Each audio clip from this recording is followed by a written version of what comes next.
Welcome to the October 2nd, 2012 meeting of the Glendale City Council. May we have a roll call, please? Council members: Friedman. Here. Manukian. Here. Najarian. Here. Weaver. Here. Mayor Quintero. Here. The Pledge of Allegiance will be led by Council Member Friedman. Please join me in salute to the flag. I pledge allegiance to the flag of the United States and to the republic for which it stands, God, indivisible, with liberty and justice. Please remain standing for this evening's invocation, which will be delivered by Reverend Charles Updike of the First Baptist Church of Glendale. Let us pray. Dear God of our city, our country and nation, and the world, we thank you for the abundance of gifts given to the citizens of the city of Glendale and pray their dedication to goodness. For the leaders here tonight, we now pray for guidance, wisdom, charity to be granted as they direct the city to grow and mature in purpose. With eagerness for the future, we receive your light. Amen.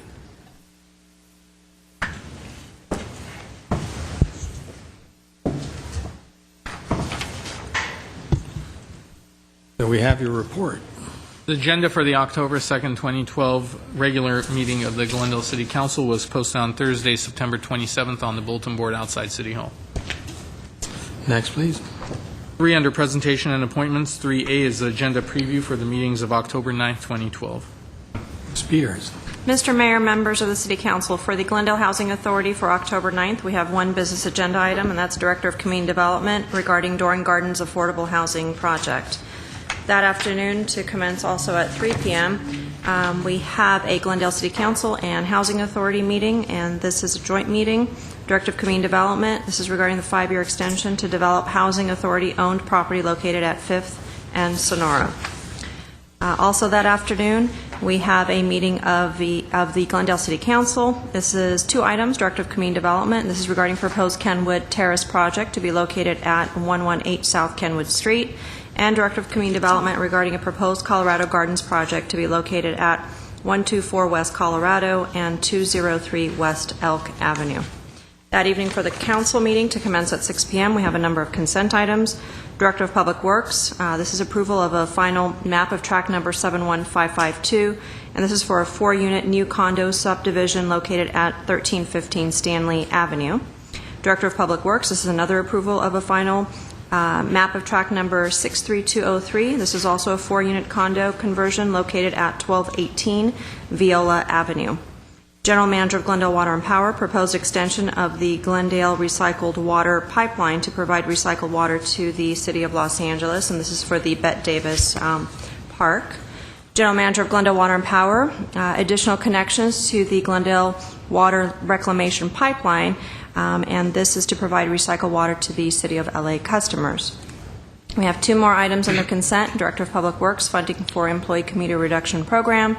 And lastly, under consent is Director of Community Services and Parks. This is regarding the landscape maintenance of fire and general government facilities, and this is in connection with spec number 3331.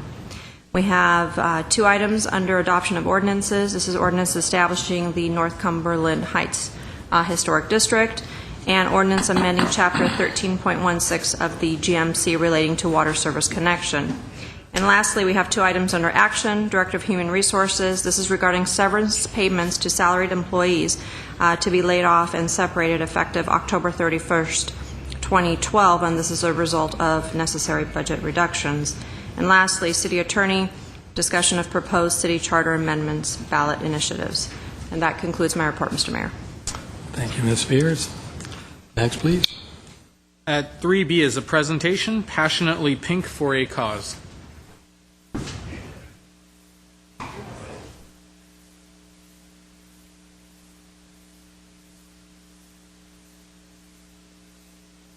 Make sure everyone came up.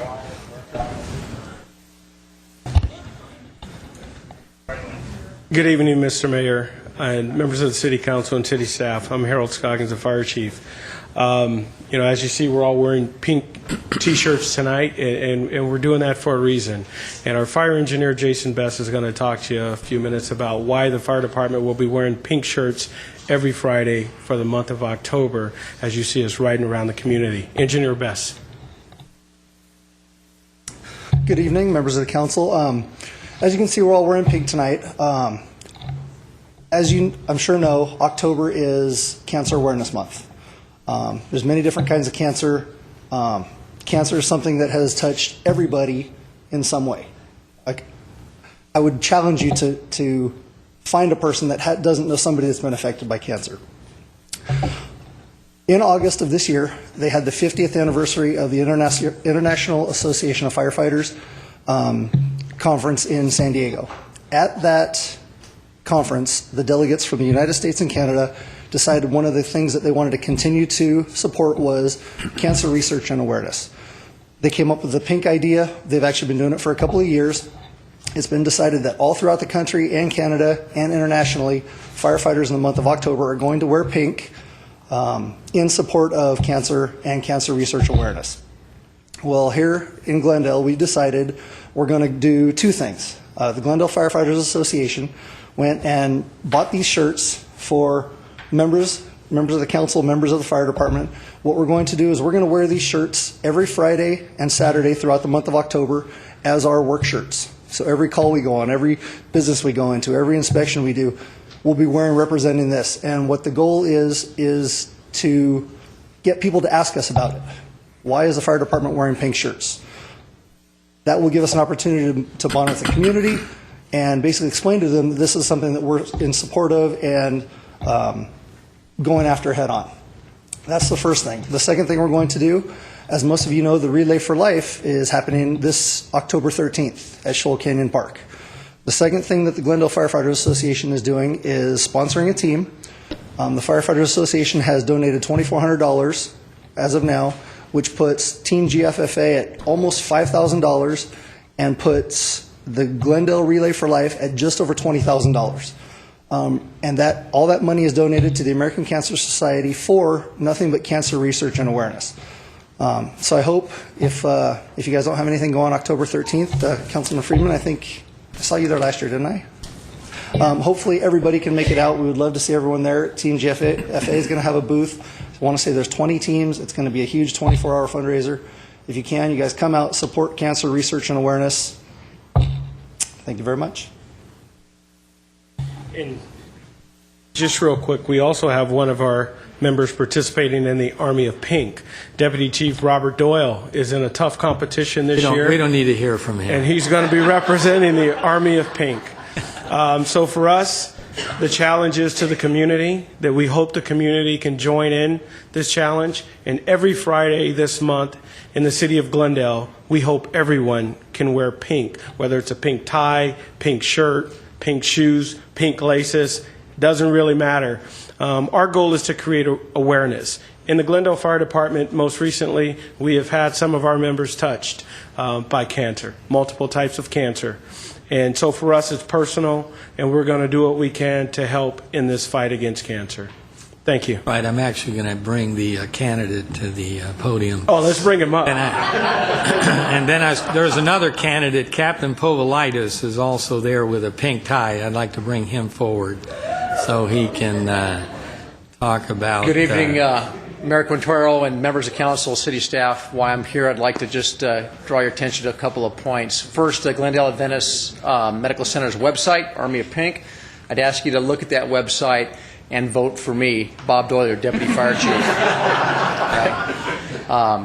And I know that we've got my counterpart here in public safety, Captain Povolitis here. And again, I would ask that you vote for the fire department because if you want to be in the winning team, we win them in baseball, basketball, and every other kind of event. This would be no different. So go ahead and get on the fire department winning team. Thanks. Thanks, Chief. But I think you got a little competition, and I've got a four-legged competitor out there for you that you'll see in a few minutes. But just to echo some of the comments, one of the reasons I'm wearing the pink tie is, look, the priority is really getting out to the community and getting people aware that breast cancer does kill 40,000 women a year and about 450 men a year. And, you know, being aware, getting things checked early, getting treated early is the key to survival. And so while we're going to have a little bit of fun with this competition, and you can't vote for the fire department, you got to vote for the police department. And I know the mayor have a different. While we're going to have a little fun with that campaign, there's a very serious message behind it, and there's a very serious outreach effort with the local hospitals to get out and make people aware of this. And so, as I said, I'm happy to be a participant along with the other candidates in raising awareness in the city of Glendale. All right, thank you very much. I think there's probably, yeah, go ahead. Just to let you know, everyone on the dais has been given a pink fire department official uniform T-shirt. So we hope we see those T-shirts around the community over the month of October, and everyone has been given one on the dais, and we hope you join the fight with us. Thank you. Is that a bribe for our votes? That's a bribe, it's an offer, it's a participation opportunity. However, And in this election, you can vote early and often, right? And for multiple candidates, so Yes. people should do that. yes, thank you. I believe there's other people here from Glendale Adventists, et cetera. I don't know if they want to come to the podium.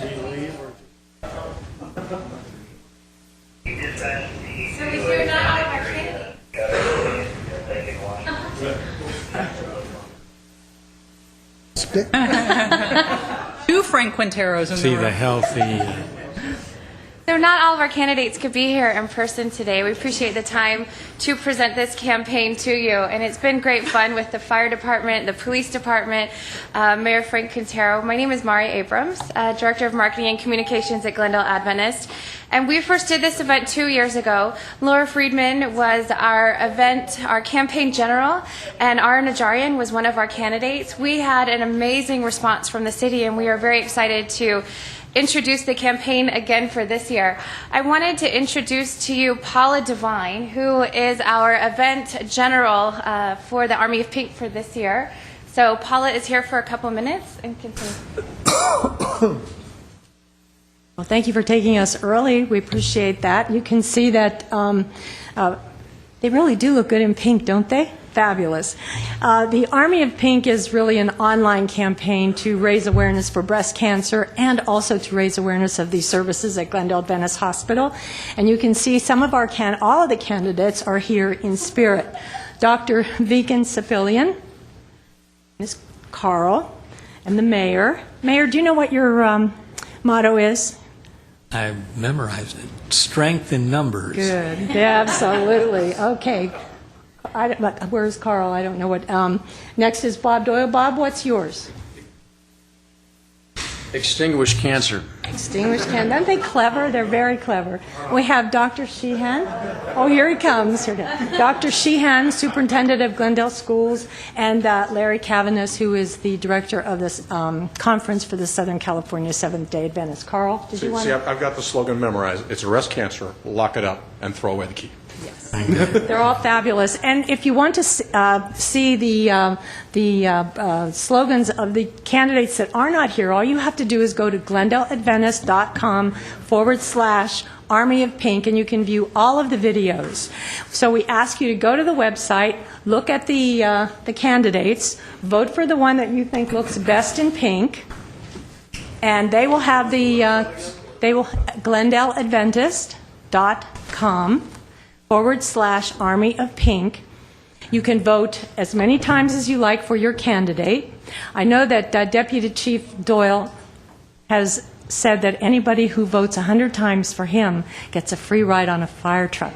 So, I'm sorry. He was born and raised in Chicago, so that kind of...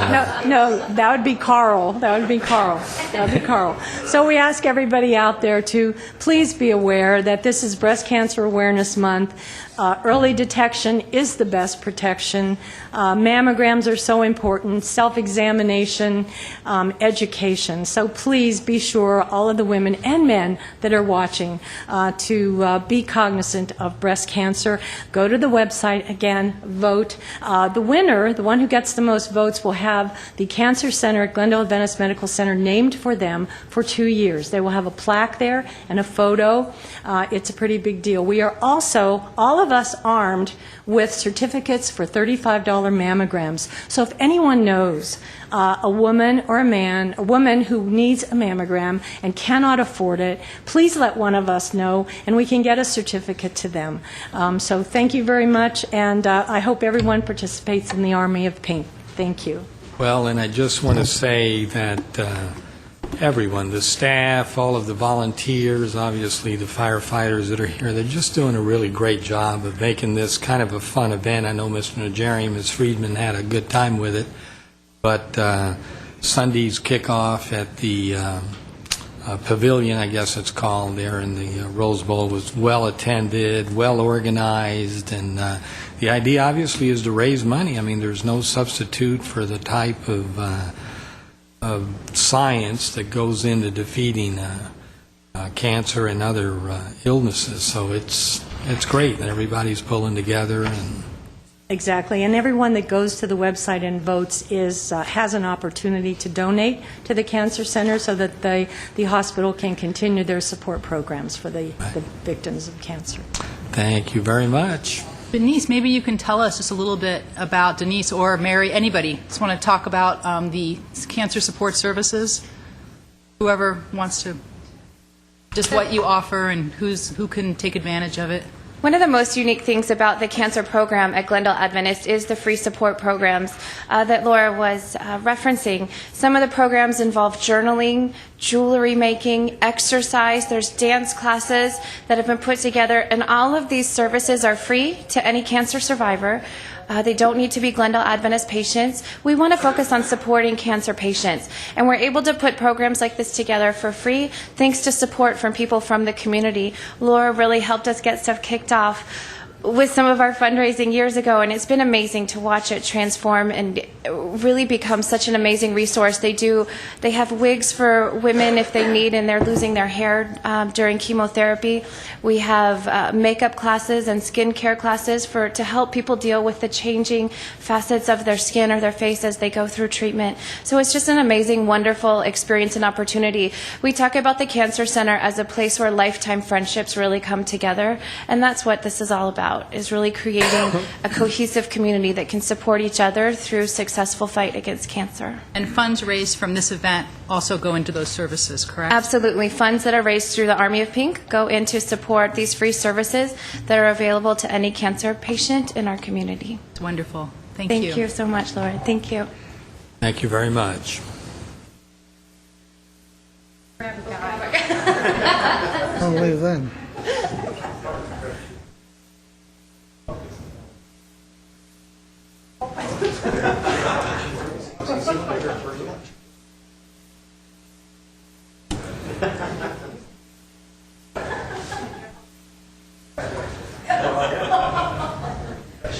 Mr. Kasakian, what's next?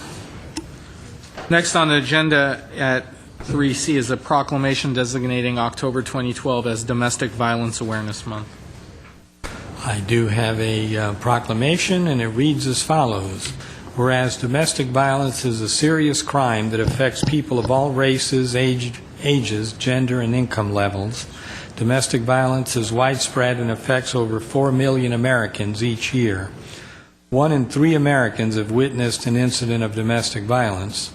Children that grow up in violent homes are believed to be abused and neglected at a rate higher than the national average. Domestic violence costs the nation billions of dollars annually in medical expenses, police and court costs, shelters, foster care, sick leave, and inflicts untold emotional trauma to the entire family.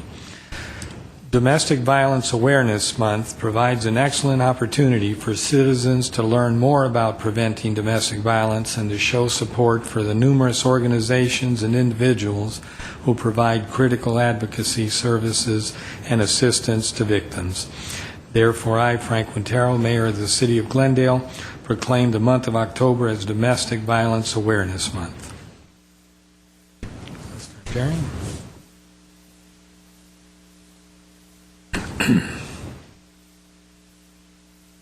Good evening, Mayor Quintero, council members, and staff. Thank you so much for that acknowledgement and proclamation. I'm Denise Miller. I'm the chair of the Commission on the Status of Women. Today I have with me Vice Chair Linda Burns. I also have Commissioner Devine, and I have Captain Michael Rock of the Detective Division. I wanted to just take a few moments to tell you of our events that we have happening this month and to thank you again for that proclamation on behalf of the entire Commission. Every year in the U.S., there are over 3 million incidents of domestic violence. What that means is that every 9 seconds, someone is beaten by their domestic partner. Every year, over 4,000 victims of domestic violence are killed. Domestic violence can happen to anyone, and it occurs in 25 to 33% of all relationships. The Glendale Commission on the Status of Women presents its 7th annual Domestic Violence Awareness Month. October will bring a series of a month-long events. We hope that if you have the availability that you can join us. Our first event is a candlelight vigil. We are partnering with the YWCA of Glendale to present our annual candlelight vigil. This will be Thursday, October 18th from 6 to 7 p.m. at the YWCA in Glendale. That's on 735 East Lexington Avenue. This vigil will be held in the memory of victims of domestic violence, both survivors and those who have lost their lives. And it will allow us as a commission to reach out to our community and provide an opportunity for awareness, education, and outreach. We will also be having a film screening on October 25th. We are partnering with the Armenian Relief Society of the Western USA. This will be at the auditorium in the Glendale Central Library, 222 East Harvard Street. We are screening the film Loves Me, Loves Me Not, which was created in response to domestic violence. Following the film, there'll be a question and answer session with a panel of professionals representing various backgrounds from domestic violence, including Glendale Police Department, the YWCA of Glendale, the Armenian Relief Society Child, Youth, and Family Guidance Center. Further, we have created as a commission teen dating violence palm cards. These teen dating violence we know that it occurs in 1 out of 3 relationships. The Commission on the Status of Women is in the process of completing our design on palm cards with pertinent information about the warning signs and teen dating violence, and we plan to distribute those to all of the high schools in Glendale during the month of October. With these cards, we hope to reach out to these teens and help them to be able to recognize warning signs and have resources for help. We hope that you again can join us on some of these events per your calendar. At this time, I wanted to put into a real live motion some work that the Commission has been doing for years and to invite Captain Michael Rock of the Detective Division to tell you about a recent use of our work together. Thank you. Mayor Quintero, members of council, this is very timely. In this city, we just recently had unfortunately, a situation of domestic violence that involved a kidnapping and a brutal assault by a parolee. The victim was recovered in North Hollywood with the help of LAPD. Glendale PD investigated the case, and detectives took the individual into custody the following morning. The good work on this commission, though, often goes unnoticed and unseen by members of the public. And I'm here tonight to let you know that the commission grants the Glendale Police Department a stipend every year, and that money allows us to go ahead and find very safe and secure housing for the victims, male or female, victims of domestic violence, as well as their children. So in this particular case, during the intervening period of time when the victim was recovered until the time that the apprehension was made early the following morning, that is the time that we worry the most about the victims, because we simply cannot allow them to return home.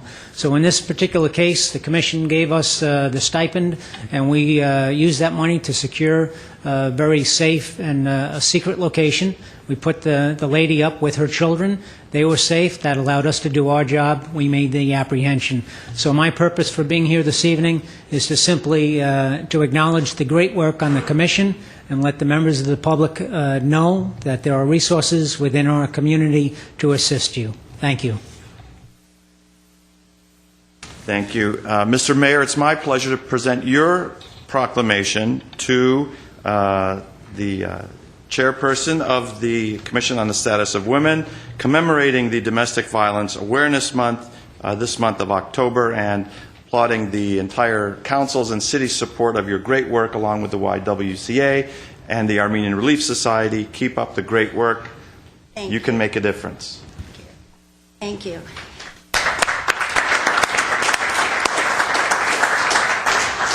And again, on behalf of the entire commission and the commissioners present, we thank you for your time and acknowledgement. Thank you. Next, please.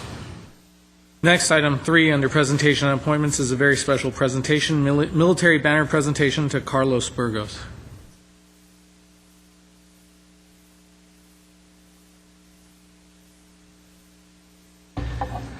Mr. Mayor, members of council, my name is Don Biggs, and I'm here representing the Military Banner Recognition Program.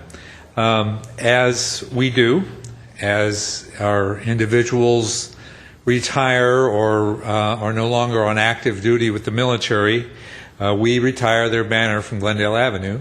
And I will tell you a little bit about Carlos Burgos Sr., and then we'll present the banner to him. Someone's taking pictures, you can come on up here and take pictures. I think the first thing we should do is have Carlos introduce his family that's here with him today, family and friends. Hey, Carlos. Go to the mic. Yeah. Sorry. Well, this is my mother. We figured that out. Mother Yolanda, my son Carlos Jr. Thank you for having us. Okay. Let me tell you a little bit about him. First of all, Carlos is a member of the city family as an equipment operator in integrated waste. He has served 3 tours overseas, 2 in Iraq, 1 in Afghanistan, working under the logistics command of I have to read a little of this, of the 101st Airborne Division assigned at Fort Campbell, Kentucky. He was a staff sergeant, which was, to me, this is really interesting, but old military guy. He was a staff sergeant in charge of a recovery team for damaged vehicles, working with transportation management in Afghanistan and Iraq. What that means is when something was hit, when one of our vehicles, a tank or any kind of a military vehicle was hit, he was charged with both the security of the area and with the recovery of the vehicle to bring it back and have repairs made. I can't think of a whole lot more dangerous than what he described to me that he does, because once that vehicle has been destroyed and probably the people in it seriously injured, he then goes to that same place where the bad guys already know that they've been there, and provides the security, or his team provides the security, and recovers the vehicle. So I congratulate Carlos on his safe return and his family on a safe return.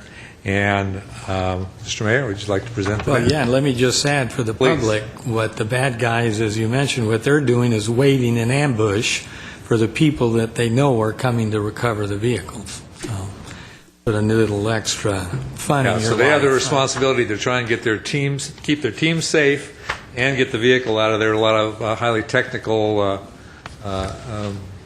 equipment.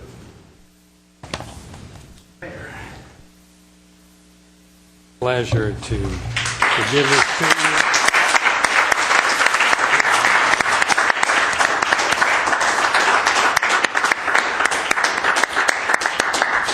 Especially with your mom and son here. It's great to have you back doing a good job for the city, as I know you've done. Lots of people know you and know all about you, so it's our honor to have you back.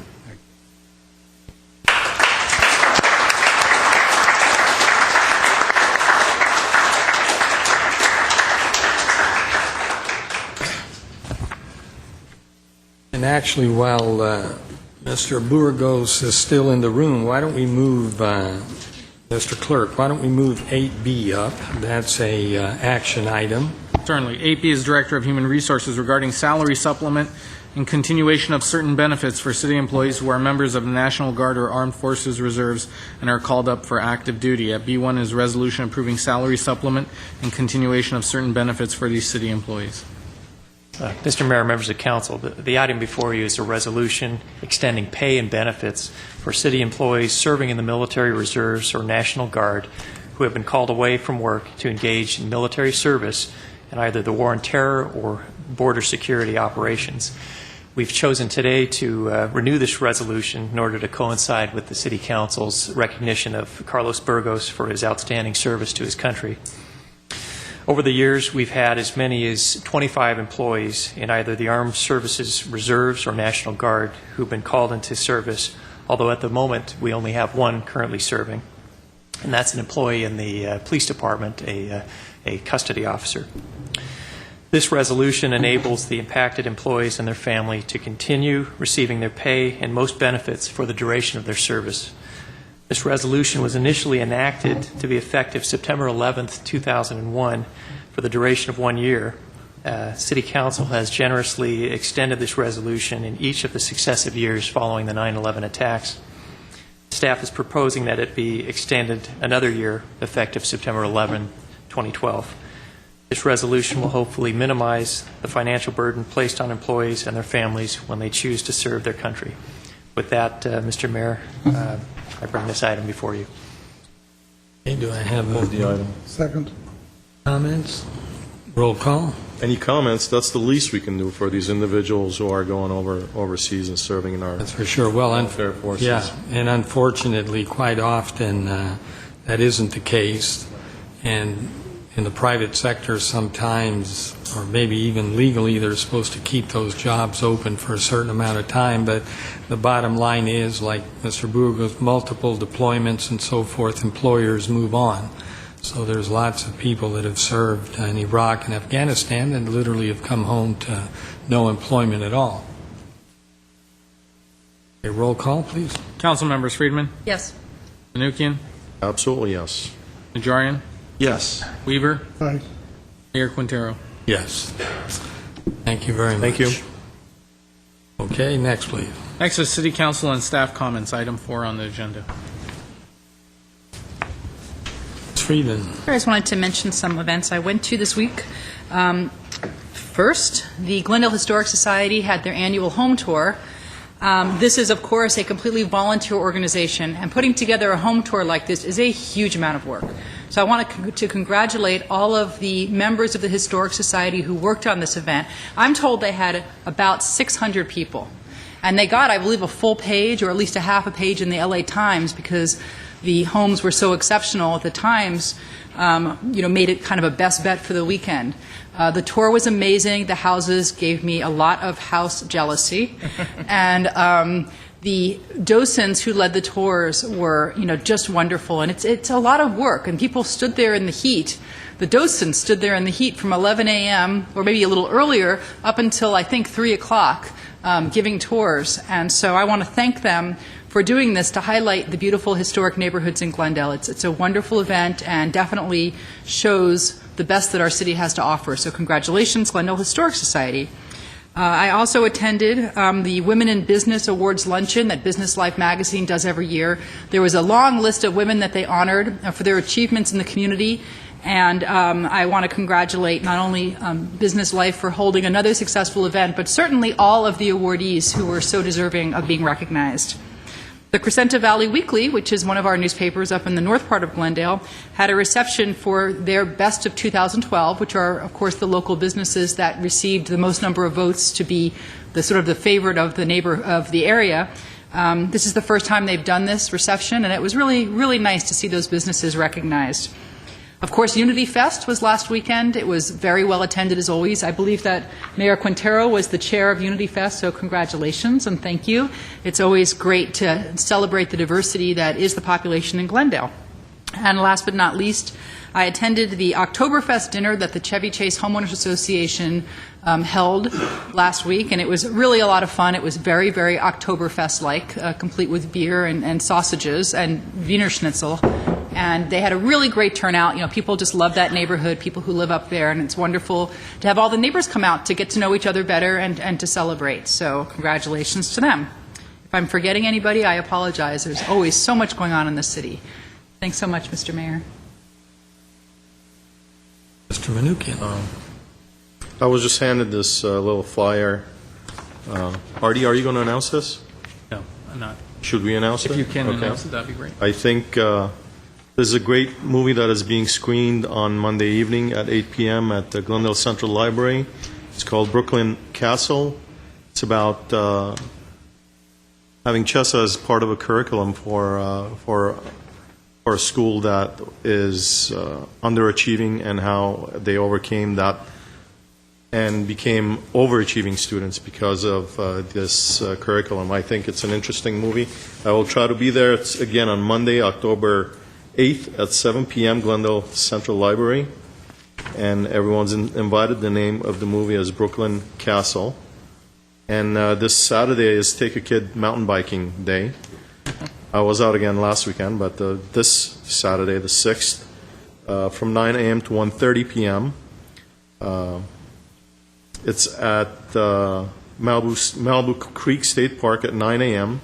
The ride will be followed by a barbecue, which, of course, for all ages. And you can take your kids. Age don't matter. Neighborhood kids, they can be nephews, friends' kids. They just have to have bikes and helmets. So they'll get a quick lesson in mountain biking, and they'll be out there riding in the park, and they'll have a great time.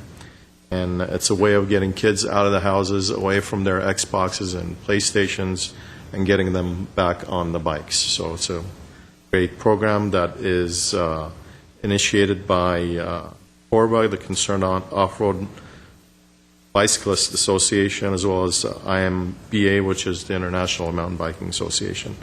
Again, it's 9 a.m. on Saturday at Malibu Creek State Park, and it's on the CORBA website on their calendars if you're interested. So, thank you. Mr. Najarian.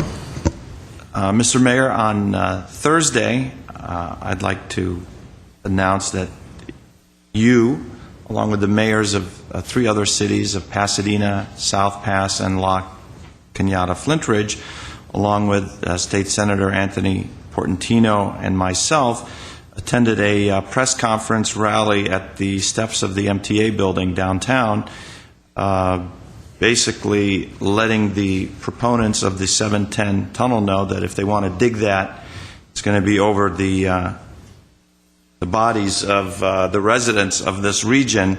We are supported by U.S. Congressman Adam Schiff, as well as State Senator Carol Liu, who strongly oppose the digging of this 5-mile, $10 billion+ tunnel. And this was a strong message to all those folks who think that by digging under South Pasadena and Pasadena, creating a twin-bore, double-deck tunnel which would permit trucks to travel through that route, bringing the incredibly large amount of port freight traffic from Long Beach up through our communities. We wanted to let them know that that is not going to happen, and that we basically drew the line at the steps of the MTA building and challenged them to try and get this forward, because it is not going to go forward with the support of the mayors and the community residents involved. Thank you, Mr. Mayor. You have a number of events to talk about, starting with Unity Fest. The committee did a wonderful job while I was the chair. In fact, all of the committee members worked very hard. The local merchants participated, restaurants, and it was great, very well attended, certainly in the thousands. And as the day sort of cooled off, there were more and more people towards the afternoon, but it was done really well. The staffer this year was John Tactalian, and he did a great job. And I was happy to attend the Crescenta Valley weekly anniversary party, a beautiful evening up at Dukmajan Park, as well as Koch Nazar. That's an Armenian publication, a quarterly publication that celebrated their 40th year. And the principal writer, editor, etc., is 85, so I introduced him as my teenage friend. He's just has been doing a wonderful job all of these years, boundless energy.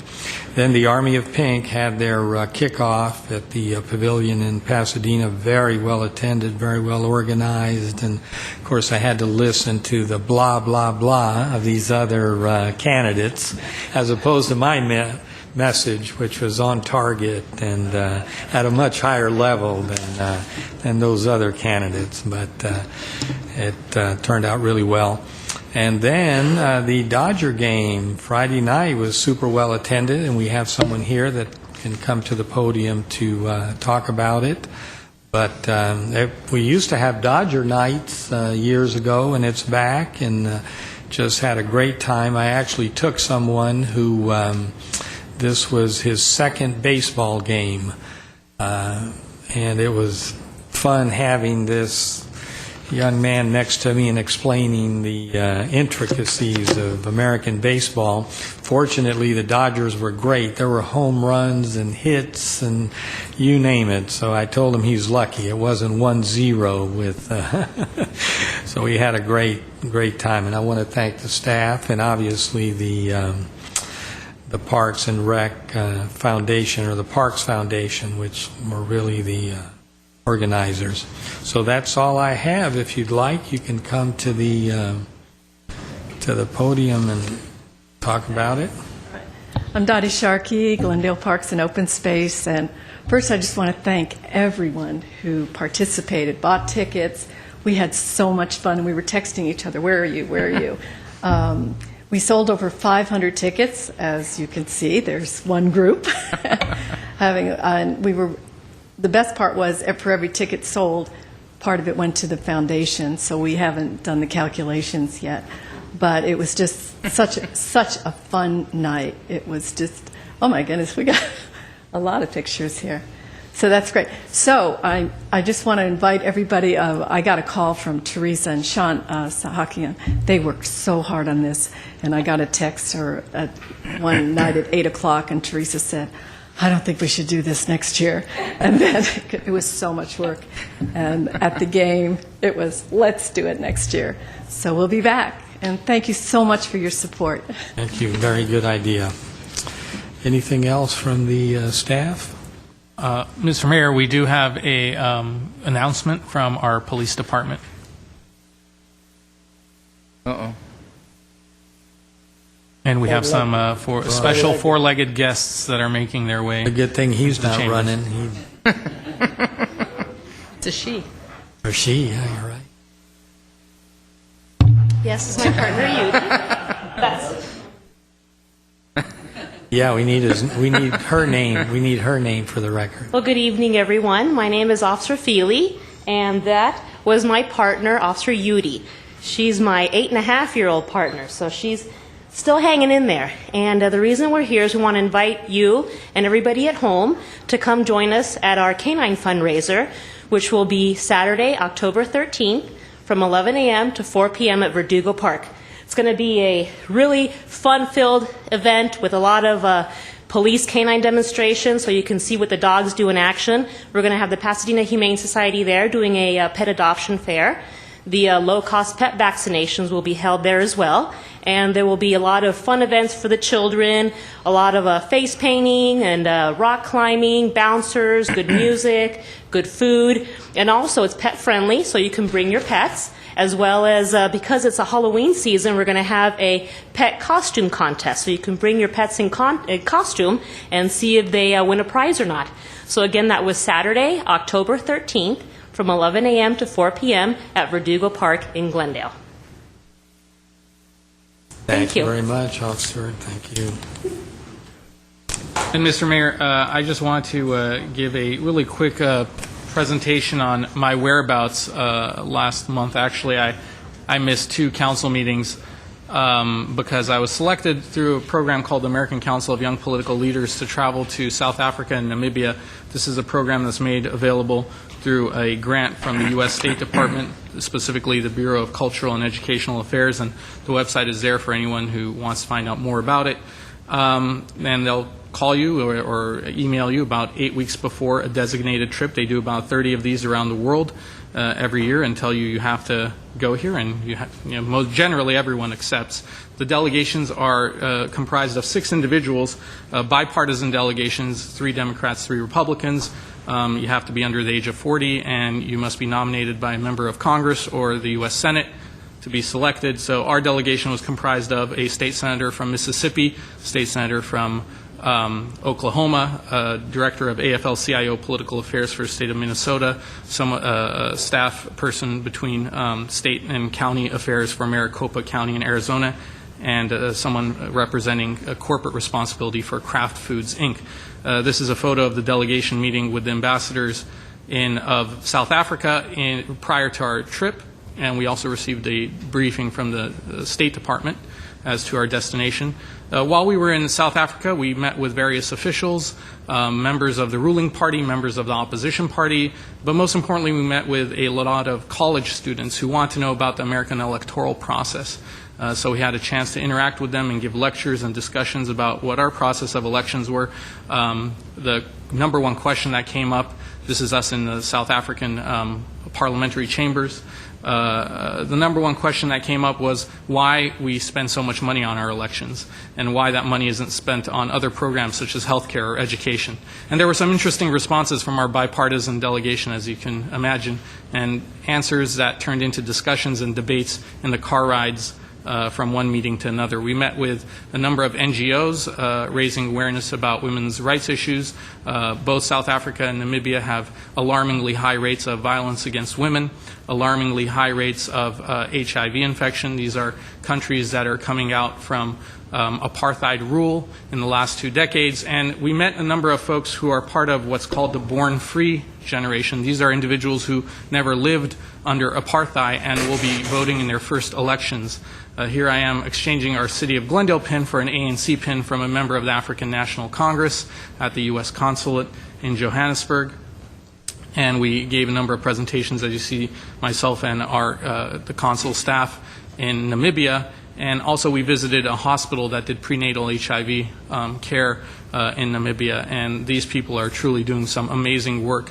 20% HIV infection rates that have been curtailed and are slowly being brought down by a generous contribution from our State Department, from our government. $5 billion has been invested to control the spread of HIV through PEPFAR, a program initiated by President Bush.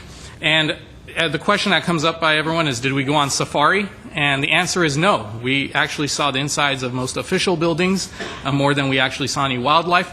But here in that circle, you see a giraffe, the only giraffe we saw during our time in Africa. It was on the road in Namibia. That's about as close as we came to any wildlife, unless it was on our plates and being served to us. So that was the purpose for our trip. Since we've returned, I had an opportunity to go to Washington, D.C. and thank the congressman for his nomination, as well as give briefings to a number of officials in the State Department and others on our trip. Very good. Congratulations. That was once in a lifetime. I do have to also mention that in Namibia, they are filming the movie Mad Max 4. And someone said yes, I guess, fan of the Mad Max franchise. And I was surprised to bump into people from Studio City, a number of key grips, stunt doubles, and people who were working there on the film who had been to Glendale, who shopped in the Galleria, and were very excited to run into another American. So it's a small world. The bigger we think it is, something comes along that reminds us how small it actually is. Sure. Thank you, Mr. Kazaki. Right, any other staff comments? I hear none. Next, please.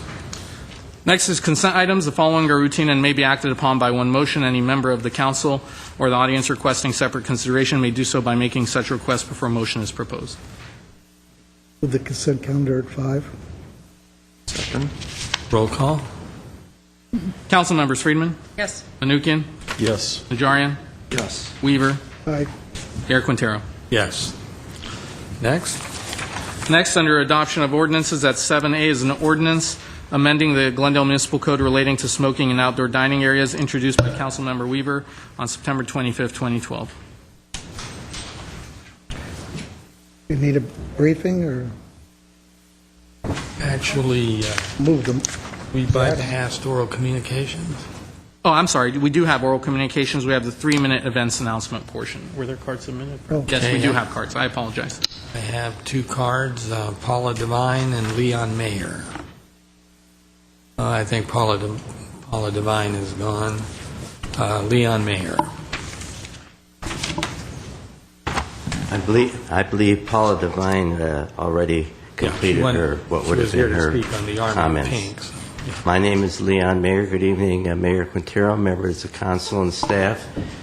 I'm sitting here listening to all these activities going on tonight and this month, including a couple activities at the Glendale Library, the domestic violence movie and the event that Rafi Manukian has mentioned. There are probably other events going on, and I want to remind everybody, all members of the public who are going to go to the library, that parking is validated, but it's free for 3 hours. You park at the Maryland Exchange, the parking facility right across the street from the library. I'm not going to be presenting any events from the Friends of the Library, the events I usually present this month. And we don't get involved with pre-election authors who want to get their 2 cents into the election. We keep out of that, and there's enough going on at the library this month that they don't need me or my events to be brought to the library. But the library is going to be open, it's going to be there. Come and visit us and look at some of the events going on this month at the library that could be of interest to you. Now, we do have an event that we've scheduled for November 7th. This is the day after the election. And this event is Dr. Peter Dreyer, the 100 Greatest Americans of the 20th Century. This will be Wednesday, November 7th. And I expect everybody to remember that, but we will be publicizing it. We'll be back here in front of the council to remind people about the event. We'll be passing out our flyers all over the city. And this event is, the author is The 100 Greatest Americans of the 20th Century by Dr. Peter Dreyer. And Dr. Dreyer is going to be here because of the Occidental College having their 125th birthday this year. And so that should be very interesting. It's a Social Justice Hall of Fame. And I'll give you more details about that. But that's the day after the election, when there's going to be half the people, or a certain percentage of the people, are going to be happy with the election. Others are going to be disgruntled. And this professor is not going to be talking in his book about the election, but I'm sure there's going to be people who want to have a lot of questions and discussions about the election with Dr. Dreyer. He'll be here November 7th, and I'll be back again a couple of times between now and November 7th. Thank you very much. Thank you. Okay, well, Next is adoption of ordinances. I'll move 7A. Is there a second? I'd like to make a substitute motion. My substitute motion would have an amendment, which is in section 8. A modification as pertinent in section 8.5 2.120 B4 A and B. Are you following me on that? I'm right with you, yeah. Okay, this is where you talk about the percentages. I would move that the percentage in 4A be increased to 50% for dining areas less than 5,000 square feet, and in B to be 66%, 2/3, for dining areas having 5,000 or more square feet. Anything under 5,000 square feet? No, below 5,000 square feet, 50%. Above 5,000 square feet, 66%. But it can be even if they have only 20 square feet? Yes. Mr. Mayor, Two-tier. I would suggest that this be taken to staff and let them come back. We can pass the existing ordinance that we have here tonight. I'd like to see analysis of approximately how many restaurants this is talking about, because this means increased smoking outside in the city of Glendale. I'm not here to promote increased smoking in the city. So I'd like to know an analysis of it, the percentages that talked about, to have it thrown here cold turkey, and to ask us to adopt a substitute motion. I think it's not the right way to go. Mr. Mayor, members of council, if I may, we can certainly do that if the motion, substitute motion doesn't get a second or doesn't go forward.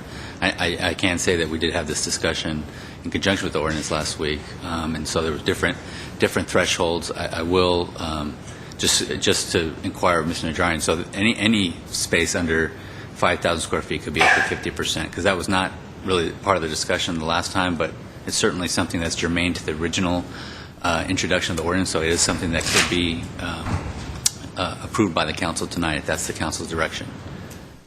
Give us the numbers again. Below. So it's a two-tier system, basically. Correct. With 5,000 square feet as a dividing line. Right. So up to any outdoor dining area, up to 5,000 square feet, be permitted to have 50% smoking, 50% non-smoking. From 5,000 and above, there be permitted 66% smoking. Basically, 2/3 smoking, 1/3 non-smoking. And if I may, just so we're clear, currently the ordinance provides that all spaces have to be 25% smoking only. What was introduced would be a two-tier system, but it would be anything under 5,000 would be at the 25%, and anything over would be 50%. That's what was introduced. And what Mr. Najarian has suggested in the substitute motion is to make anything less than 5,000 square feet outdoor space be allowed to use up to 50% for smoking, and anything above 5,000 and above to be at 66%. That's my substitute motion. Even if you have 1,000, you can use half the outdoor space or smoking? That's the substitute motion. That includes food clubs. Well, That's in the same category. Any type of smoking. That's great. That's great. Okay, all right, so the substitute motion would go first, if I remember Correct. right. Now we need a second. Do you have any There cards? are cards, yeah. Okay. Well, yeah, I guess before we well, first of all, is there a second for the substitute motion? I would be more comfortable with the substitute motion if there was a floor of a certain number of square footage that still had to be 25%, because I think it's a lot less problematic in very large spaces. I'm worried about smaller spaces where someone who's a non-smoker might not be able to be far enough away from a smoker. I mean, to me, the whole point of the ordinance is to make sure that a non-smoker can go to a restaurant and get a non-smoking seat and not be interfered with by secondhand smoke. And I think when you're talking about large spaces, I mean, 2,000 square feet is significantly larger than my home. I mean, that's a space where even if it was 50%, I know that I could still get a seat that is far enough away from a smoker where I wouldn't be bothered. Plus, don't we have something that it has to be 10 feet away, that the smoking section has to be 10 feet from the non-smoking section? That's correct, Ms. So that's very important, too. And That I mean, remains. and isn't there also a size at which that just wouldn't be practical? But to me, it makes, the idea here of this ordinance, as far as I understand it, and I wasn't on the council when it was adopted, is that it's not social engineering. We're not trying to make it impossible for people to smoke outdoors. What we're trying to do is to protect people who are non-smokers who want to be far enough away from secondhand smoke to enjoy a meal without having smoke come over. And I think that to do that, you have to have a certain distance. But if you get into a very small space, I think it's harder. So I'm more comfortable with this where there's some minimum threshold of space. And I don't exactly know what that is. I'm willing to talk about it. But you have to have that 10 feet for one thing. And I don't know what square footage that leads you to, but I think, I'm more comfortable with the larger sizes.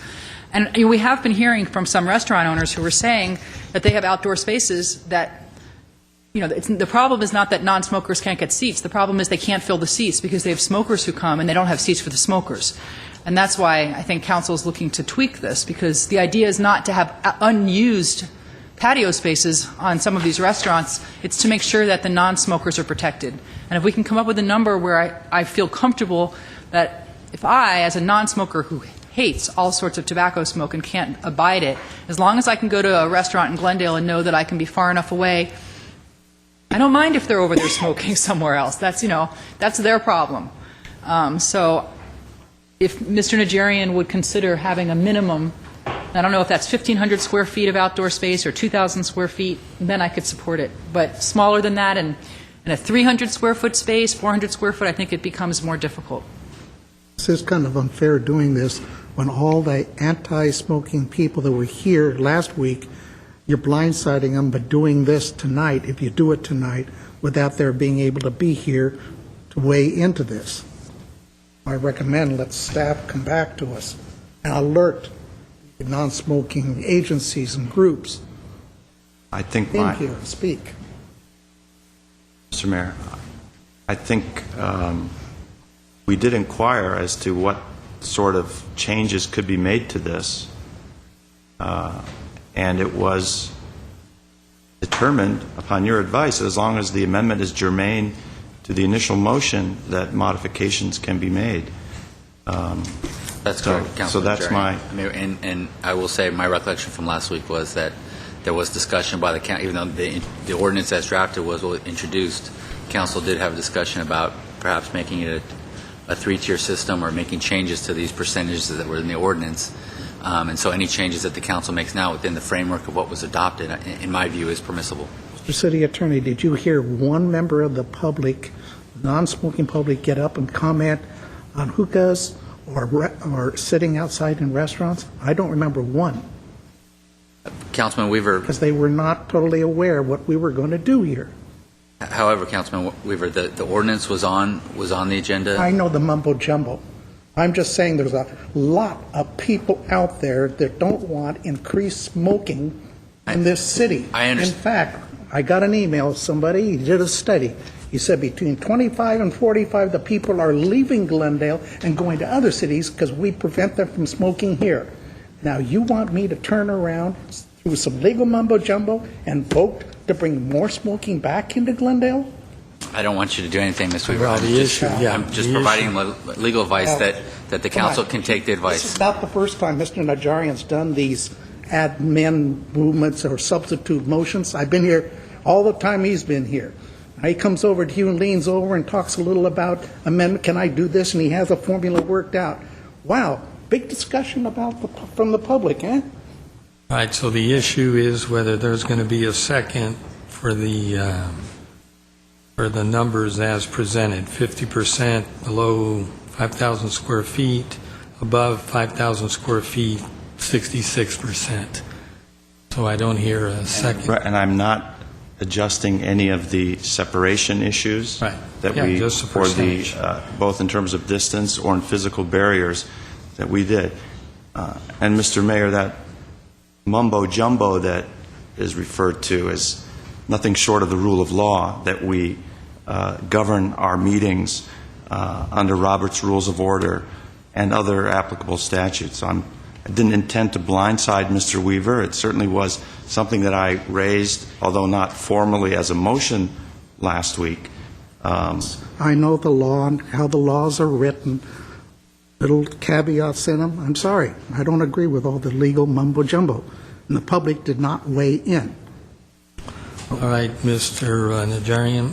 All right, so the issue at hand is there a second for this specific substitute motion? I haven't heard one yet, so the motion will die for lack of a second. Now, he has introduced the ordinance. Is there a... I moved the ordinance, 7A. That hasn't received a second yet. Right, that hasn't received a...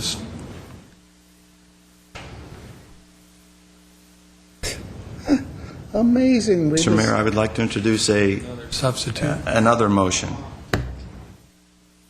Well, that's allowed under Robert's Rules of Order. Oh, so. I know. This is turning into a nice circus. We had a large discussion last week on this motion, and then it can't even get a second. We'll listen for the substitute motion. My motion will take into some of the considerations and points raised by my colleague, and that would be to maintain the initial, the existing 25% smoking area up to spaces of up to and including 2,000 square feet. I'm essentially adopting a three-tier ordinance. Between 2,000 and 5,000 square feet, 50%. Above 5,000, two-thirds. If I may, Mr. Mayor, just for the sake of clarity and for implementation, if that is the new language, I would recommend that anything 2,000 square feet and more would be the second tier, and everything 5,000 square feet and more would be the third tier, so that the 2,000 and 5,000 numbers do not become a point of contention between staff. In other words, if there's a slightly less number than 2,000 square feet or 5,000 square feet, it's easier for us to implement. So the break point will be just under 2,000 and just under 5,000. I see. I would adopt those square foot figures in my motion. And just so I have an idea, and I know no one's measured this, maybe Steve Zern has some idea, about how big is this room? Anyone want to guess? Mike. Let's say 2,500. Okay, so if this was an outdoor area, under this substitute motion, half of it could be smoking, but half would still have to be non-smoking. Approximately. Okay, I'll second that. Okay, the substitute motion will go first. I think it's fair that we hear from the public. I have two cards, Margaret Hammond, followed by Herbert Milan.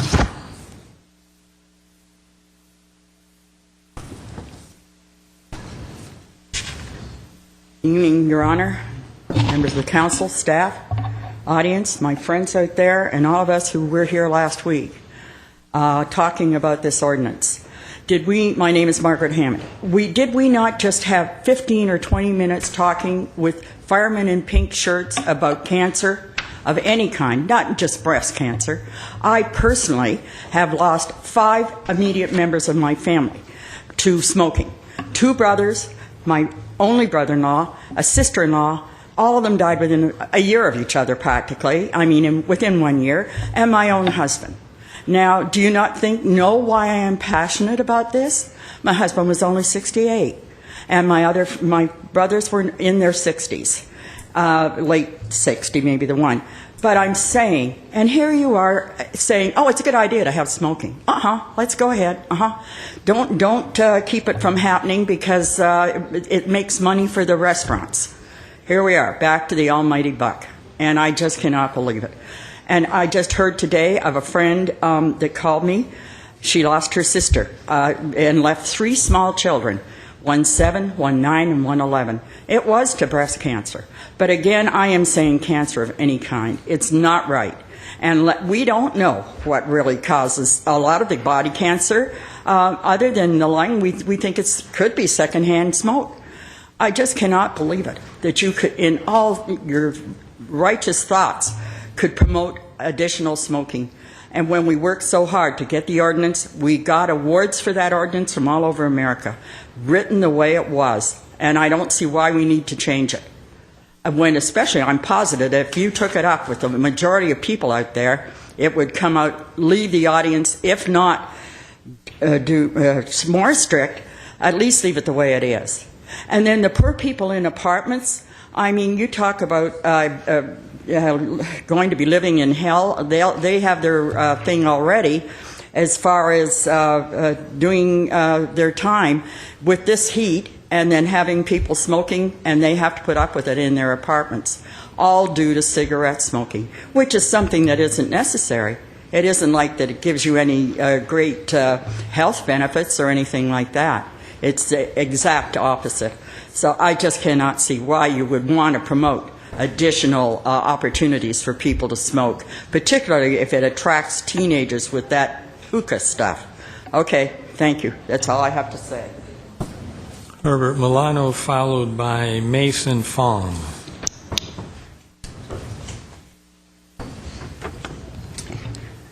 Mayor Quintero, members of the City Council, and staff. I think that Councilmember Weaver is spot on with regard to the process and the methods that you use to consider this ordinance. When the ordinance was introduced and you had members of the public come before you who were apprised of what was being considered, we, the public, had an opportunity to express our views prior to basically arriving for you for acceptance or adoption. Even though Robert Rules of Order may give you the prerogative to make these adjustments and changes to it, I think that these changes and suggestions are significant or material enough in legal language that it would have merited a full and rescheduling of this ordinance, and I think that's what it really should be presented. The lady whose name I can recall from the county, whose organization receives funding with regard to trying to increase the number of non-smoking areas within apartments and businesses and so forth, she's not here. She wouldn't have been apprised of it, and it is her organization who has been a leading force in creating this level of awareness. The spirit of the law is one of public participation. And that spirit is what is being denied here. Councilmember Weaver is absolutely correct in his demeanor and his reason for being angry at this last-minute change. And if this is so important to Councilmember Najarian, then it should be rescheduled and being brought up so that it can get a full evaluation by the public. I question the statements made last week with regard to the 10-foot distance that studies supposedly allow us with regard to secondhand smoke impact. Personally, I would like to check and see if in fact that is true. From my personal experience, I know that a 10-foot distance from a smoker to me when I'm eating, there is no way I would tolerate that. I don't see how even 15 or 20 feet, especially if the wind is coming in my direction, that I would not be impacted. I'll leave the restaurant. Or there are the issues of problems of one restaurant adjacent to the other, and you happen to be sitting outside eating, and right adjacent to me there's another property where the smoking section may be adjacent to the non-smoking section. I don't know if that even been addressed. So if this is material enough and significant enough, it should be re-agendized and the public made aware. Thank you. Final card, Mason Fong.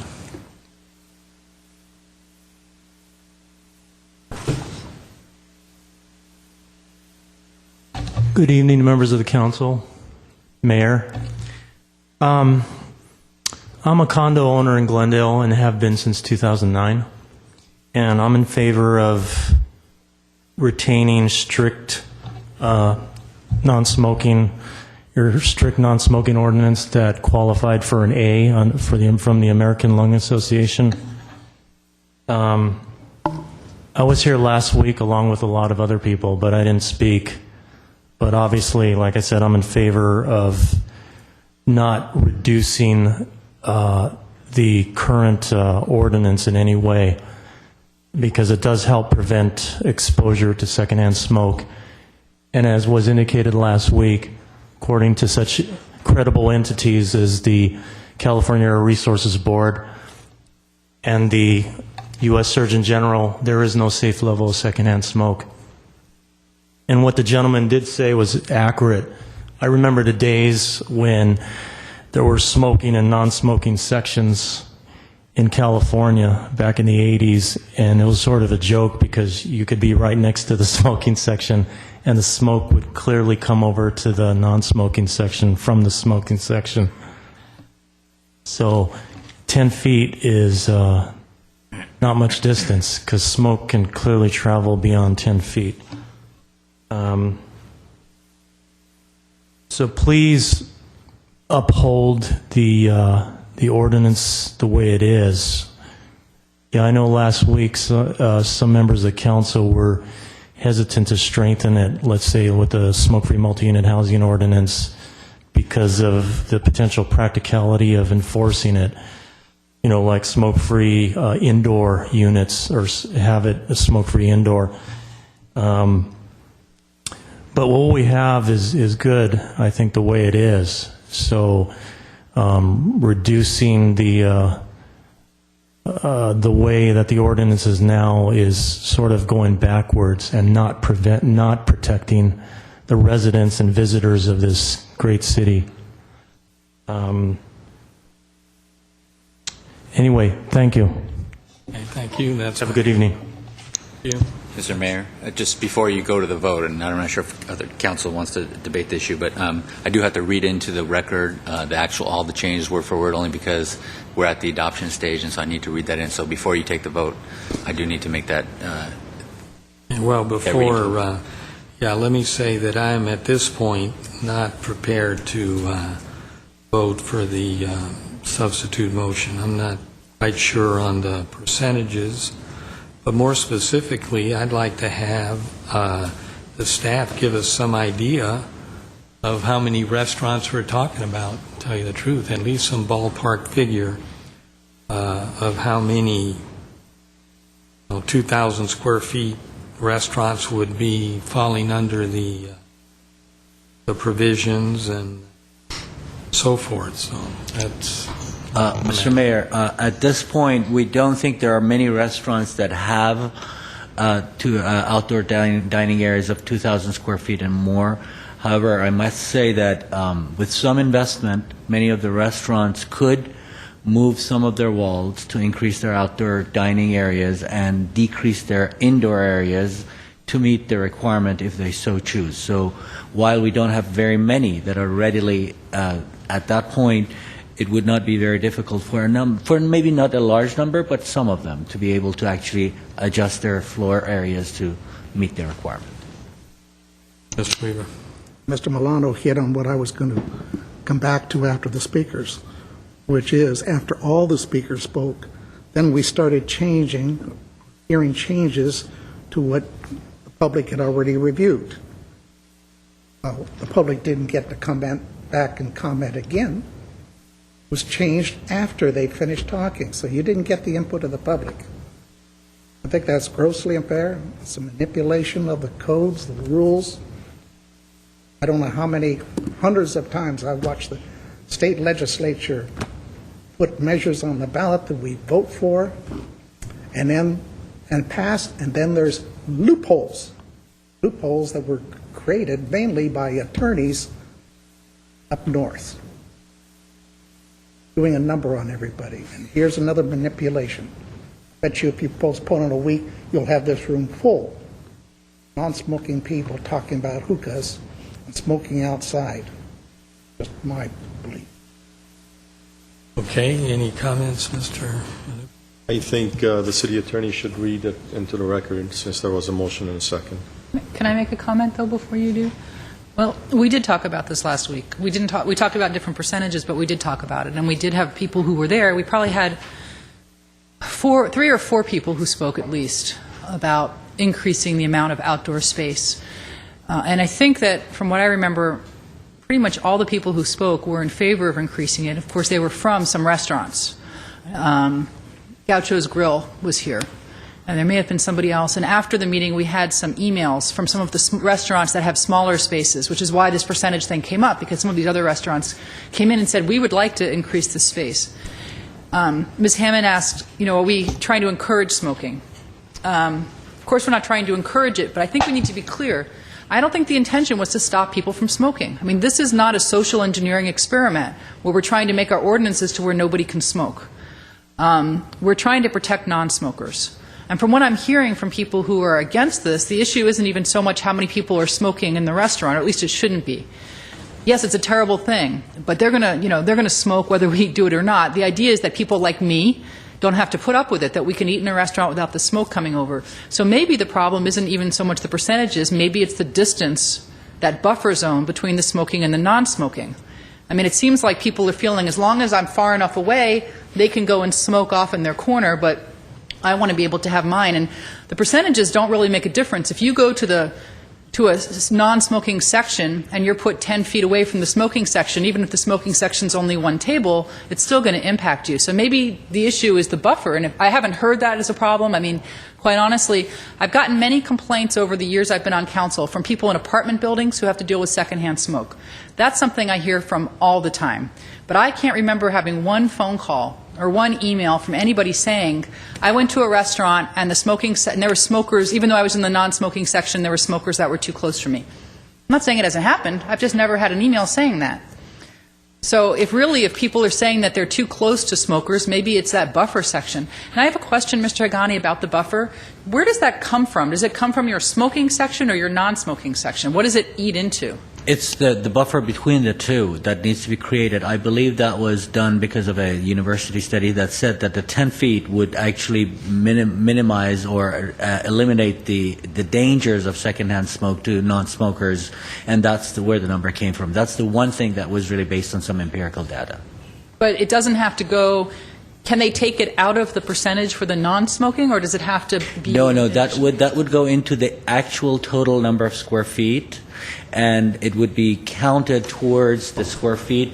The 10-foot buffer would be actually calculated, and then unless they're able, and in some cases they might be able to have two completely separate outdoor dining areas. For example, some corner restaurants might be able to create two different areas that are completely separate. Otherwise, that 10-foot, if they have one contiguous area, then the 10-foot would be counted towards that. Unless they can go for more than 2,000 square feet and then somehow meet that requirement, that would be calculated towards and would be eliminated from the actual seating area. Well, if the problem is people are afraid that they're going to be too close to smokers, I don't mind if we make that buffer a larger buffer. But I don't see how the number of people that are smoking in an outdoor establishment is going to make a difference to a non-smoker if they're 15 or 20 feet away. I mean, we're talking outdoors, let's not forget, not indoors. But, if people want to wait and postpone this, that's fine with me. I don't really mind either way. I just think that, I do hear the restaurants who say that they have unused seats outside because people are coming and wanting to smoke. And I can't sit in a restaurant if there's smoke near me, so I'm very sensitive to that, and I don't think people should have to put up with that. I just think that whether it's 25% or 50% in an area that's as large as 2,000 square feet and up, I think that a non-smoker can be significantly far away from the smoking section in a space that large. I mean, you could be 20, 30, 40 feet away in a space that large, correct? Mr. Manukian. Does this ordinance affect multifamily? A couple of individuals brought up the issue of multifamily. I thought that was coming back to council. Those items are coming back. So right. This is not multifamily? This is just on the outdoor dining issue. This would just alter businesses, basically? For outdoor dining areas for restaurants. The smoking bans that we have currently in multifamily would remain? Correct. There's no changes to that. The main change here would be the 25% that we currently have. Right. Okay, read the substitute motion into the record. Thank you, Mr. Mayor. If you'll indulge me, Section 8.52.120, subsection B4 will read, if approved, must not comprise more than, A, 25% of the premises' total outdoor seating capacity in the outdoor dining area, open parens, calculating any fraction or partial number downward to the nearest whole number, close parens, for any outdoor dining area that measures less than 2,000 square feet. Subsection B, 50% of the premises' total outdoor seating capacity in the outdoor dining area, open parens, calculating any fraction or partial number downward to the nearest whole number, close parens, for any outdoor dining area that measures 2,000 square feet to less than 5,000 square feet, semicolon, or subsection C, 66% of the premises' total outdoor seating capacity in the outdoor dining area, open parens, calculating a fraction or partial number downward to the nearest whole number, close parens, for any outdoor dining area that measures 5,000 or more square feet. That's the So in subsequent ballpark numbers, 25% below 2,000, 50% between 2,005, and 66% above 5,000. 5,000 I know more. what you're Correct. talking about. Correct. Okay. Before you do the vote, I just want to reiterate what we're really doing here. We're not trying to legislate morality. Smoking without a doubt, causes cancer and is one of the leading causes of death in the United States. What we're trying to do is make sure that there is sufficient distance between smokers and non-smokers. If we wanted to start legislating morality, we'd start along a very long road, such as preventing alcohol abuse. Alcohol abuse is a serious problem that we have in the community. We'd eliminate fatty foods. We'd eliminate, as the mayor of New York did, the large sugary drinks. We would eliminate the nitrites, the eating of the nitrites that probably you ate in your Oktoberfest feast at Chevy Chase Canyon. There's a lot of things we can do. This is not what we're trying to do. Smoking is bad. Smoking is a killer. But what we're trying to do is permit those business owners who have enough space to accommodate the wishes of those who wish to smoke and maintain sufficient space for those non-smokers to also dine. The 10 feet number is a number that we didn't pull out of the air. The percentage is something we pulled out of the air last time, but the 10-foot distance is something that came from the University of Berkeley study, and that's where it came from. I don't have the exact site. I'd give it to Mr. Milano. And as far as being surprised about this, I think Mr. Milano wrote extensively in his blogs about this issue, and so for him to feign surprise is being disingenuous to this council and to those viewing this proceeding. Mr. Agani, restaurants can have 100% non-smoking if they want, right? This is not telling them they have to have a smoking section? That's correct. Restaurants and everything that was proposed tonight would be up to that percentage if they so wish. Any restaurant can opt to be 100% non-smoking. And can we revisit this if people are finding that there's not enough room for them in non-smoking sections? We can revisit anything that the council desires and directs us to revisit.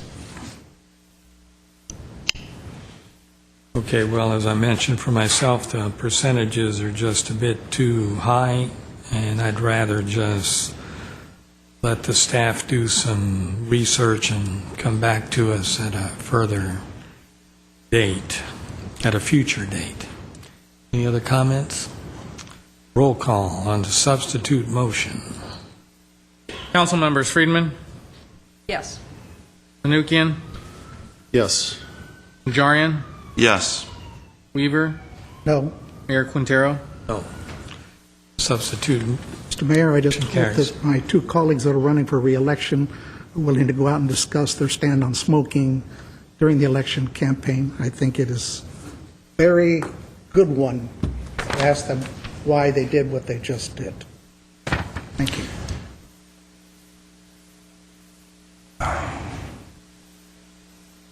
Mr. Weaver, I Doesn't need understand. any comment. No, listen. No, Mr. Weaver. I don't give a lecture now. We're in the dais here, and Well, you can respond, and you can respond to him.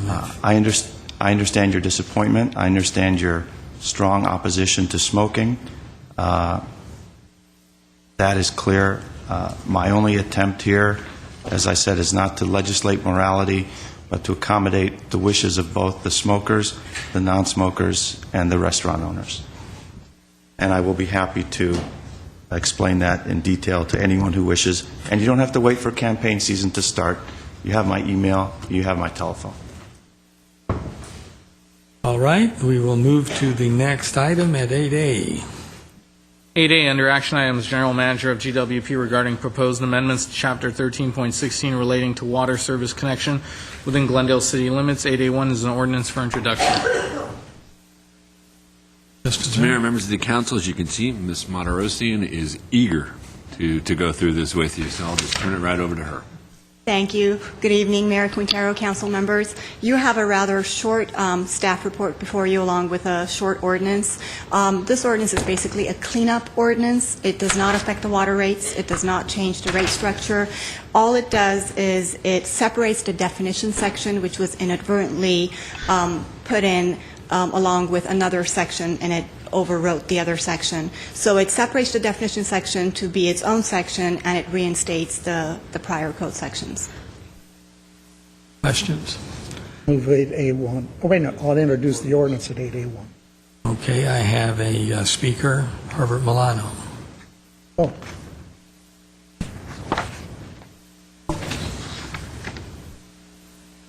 Mayor Quintero, members of the City Council, my name is Herbert Milano. Even though the purpose of this change is primarily proposed to clean up the language, this is the language that is used on our utility bill. The language is pertinent because the sections of the utility bill are segmented using many of the terms in this particular section.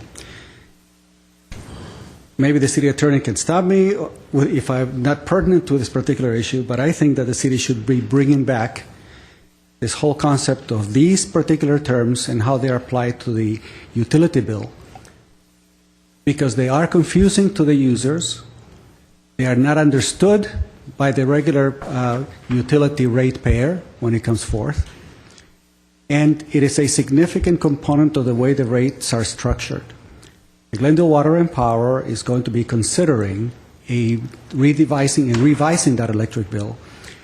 And I think it behooves the city to bring this back to see how these terms apply to the utility bill and what information is being conveyed to the public. Because even though I understand it, it is not an easy thing to understand to try to even use it effectively to gauge what's on that electric bill or the utility bill. So my objective here is to try to encourage the City Council to bring back these terms along with the restructuring of the utility bill so that the public could be better apprised as to how these terms are used and how we are being charged with regard to the segments used in the terminology that is applied here. Thank you. Okay, you have introduced the ordinance, Mr. Weaver. All right, the ordinance has been introduced. Next, please. At 8C, Director of Human Resources and Administrative Services Finance regarding employee retirement incentive programs. C1 is a resolution approving the Public Agency Retirement Services PARS Supplementary Retirement Plan, SRP, for eligible employees. C2 is a resolution appropriating $855,850 to fund the Public Agency Retirement Services PARS Supplementary Retirement Plan, SRP, for eligible employees. Mr. Ochoa. Yes, sir. As you know, when you adopted the 12-13 budget, we included in the GWP budget anticipated savings, and that savings was going to be derived primarily from personnel reductions. At this point, the first leg of those personnel reductions is a mirrored procedure that we did with our other employee groups, GMA, GCEA. Mr. Doyle will walk you through this brief presentation. Mr. Mayor, members of council, this item is a resolution approving supplementary retirement plan for eligible employees and a resolution of appropriation funding the PARS supplementary retirement plan. As you know, this item came before you, the City Council, earlier this summer when the focus was on the general fund deficit. We had an anticipated $15.4 million gap to close. With the supplementary retirement program that was adopted at that time, we were able to shave approximately $9 to $10 million off of that budget deficit. At that time, we had 122 total salaried city employees participate in the retirement program. And, they were essentially separated and taken off the books as of August 31st, 2012. At that time, the employees affected by it were primarily GCA and GMA employees. At that time, we did not yet have an agreement with the IBEW for the introduction of this plan. We have since come to terms with IBEW, and that's what we're proposing to offer this evening. That, coupled with significant budgetary pressure on GWP, mainly in the electrical fund, which was adopted with a $10.8 million shortfall. We're now therefore proposing the extension of the supplementary retirement program to employees represented by IBEW. And at the same time, we're going to extend it once again to any interested employees with either GCA or GMA. As far as IBEW, we anticipate probably 15 to 20 of those employees to take part in this program. And that's out of a total of about 170 employees that they represent, and there are approximately 50 that would actually meet the eligibility requirements.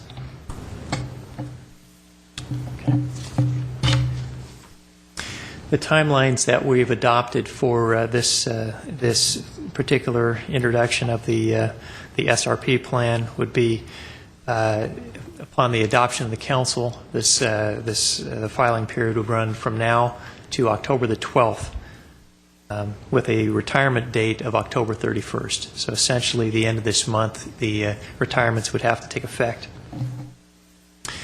Additionally, we will continue to assess the budget gap and the city's needs within GWP. We will have additional layoffs in GWP to bridge that gap, and we will address those layoffs simultaneous to the introduction of this supplementary retirement plan.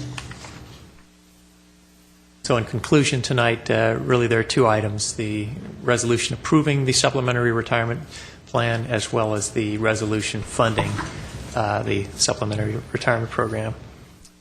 That concludes my presentation. If you have questions, I'd be happy to try and answer them.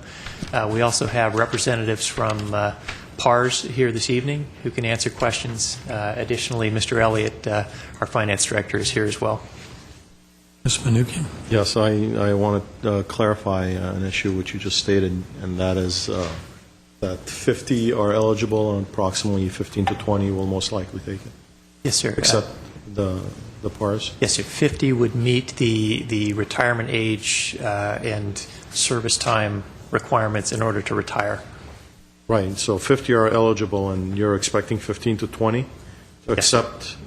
Yes, the pattern when we went through this before was a little over 1 out of every 3 eligible. Okay. In your resolution appropriating $855,000 for PARS for eligible employees, are you appropriating for 50 employees or 15 to 20 employees? I'll have Mr. Elliott answer that part of it. These were based on our estimates, of course. Okay. Mr. Mayor? If the eligibility is 50 employees. I believe the number is based off 51. Was Okay. the 680,000? Then was if the you're number we had at the time. If you're expecting 15 to 20 employees to accept the retirement, why are you appropriating for 50 employees? Worst case scenario. Or best case, If depending we on... don't use it, we won't. Then Yeah, go back and there's get also fund of origin. potential in GCA and GMA. Then why don't you wait until everyone who is planning on accepting it accepts it, then appropriate it? Why do you need to do it now and estimate it? The timeline is extraordinarily compressed at this point, as we're trying to close our books as of October 31st. And so Why would you close your books as of October for the retirement? Exactly. I'm sorry, closing wrong your terminology books, for a okay. CPA. My apologies. The idea being that we would have the official separation come as of the 31st of October. The actual date to opt in would be on the 12th. So the idea is that with that much compression, we would like on the front end to be able to get the maximum number, recognizing, of course, that it's highly unlikely that we would use that high-end number. Now, if we actually got 50 employees to retire, that presents us a different set of challenges from a staffing angle, but it's one that more completely addresses the budget issue, no doubt. And what happens to the appropriation if 20 individuals retire at that point? It comes back to the council for a reversal? Well, the balance returns to the fund. Automatically? Yes, sir. We would just undo it, yeah. I will vote for it, but I will expect an accounting of the numbers and the reversal of the appropriation at the time that it is necessary. Yeah, and bear in mind, these are estimated numbers based off averages that we have at this point in time. Now, I understand all of that. I've just seen too many instances where amounts are appropriated and kept in that account, and a few years later saying, "Oh, by the way, we have $600,000 in this account. We're going to get a brand new limousine for our city manager." Something of that sort. I'm not sure that would fly. I don't want to keep money in a fund that is not necessary. And once we know the number of I absolutely agree, Mr. Manukian, and just to note that GWP has a rather large deficit, so whatever is not used will be deappropriated. You're opening a whole can of worms by saying GWP has a large deficit. What we can do, sir, as Ms. Beers had indicated when we did next week's budget preview, when we come to you with the severance requirements, we will at that point have a much clearer idea about how many retirements we're looking at and how many folks that we're going to have to lay off out of GWP. Okay. So you can have a more secure number, and maybe even at that point we would be able to bring you the disappropriation of those funds. Okay. But all that will be evolving. Like I said, I will support it. I don't like appropriating estimated amounts. It's not the proper procedures. Okay. I'm with you. Okay. But because of the crunch and the time, I will support it, and of course expect a report back once this is all completed. Thank you. Okay, I have one speaker card, Herbert Milano. Mr. Milano, you'll have 2 minutes. You have 2 minutes? Okay. Mayor Quintero, members of the City Council, my name is Herbert Milano. As Mr. Doyle explained and said that there's a significant impact on the electrical utility. At the Glendale Water and Power Commission meeting this past week, it was stated that there were $20.5 million in critical infrastructure to the electrical utility that is being deferred. 20.5. We also know that there's roughly a $21 million transfer from the electrical utility to the general fund. So I have the following questions. One, are these reductions truly permanent? Question two, without the transfers, would these reductions be required or would be necessary? Three, will any employees retire and then be hired back as resource specialists, which is another name for just employee? Question number four, are these employees involved in the CIP activities, capital improvements, or are they involved in maintenance and operations activities?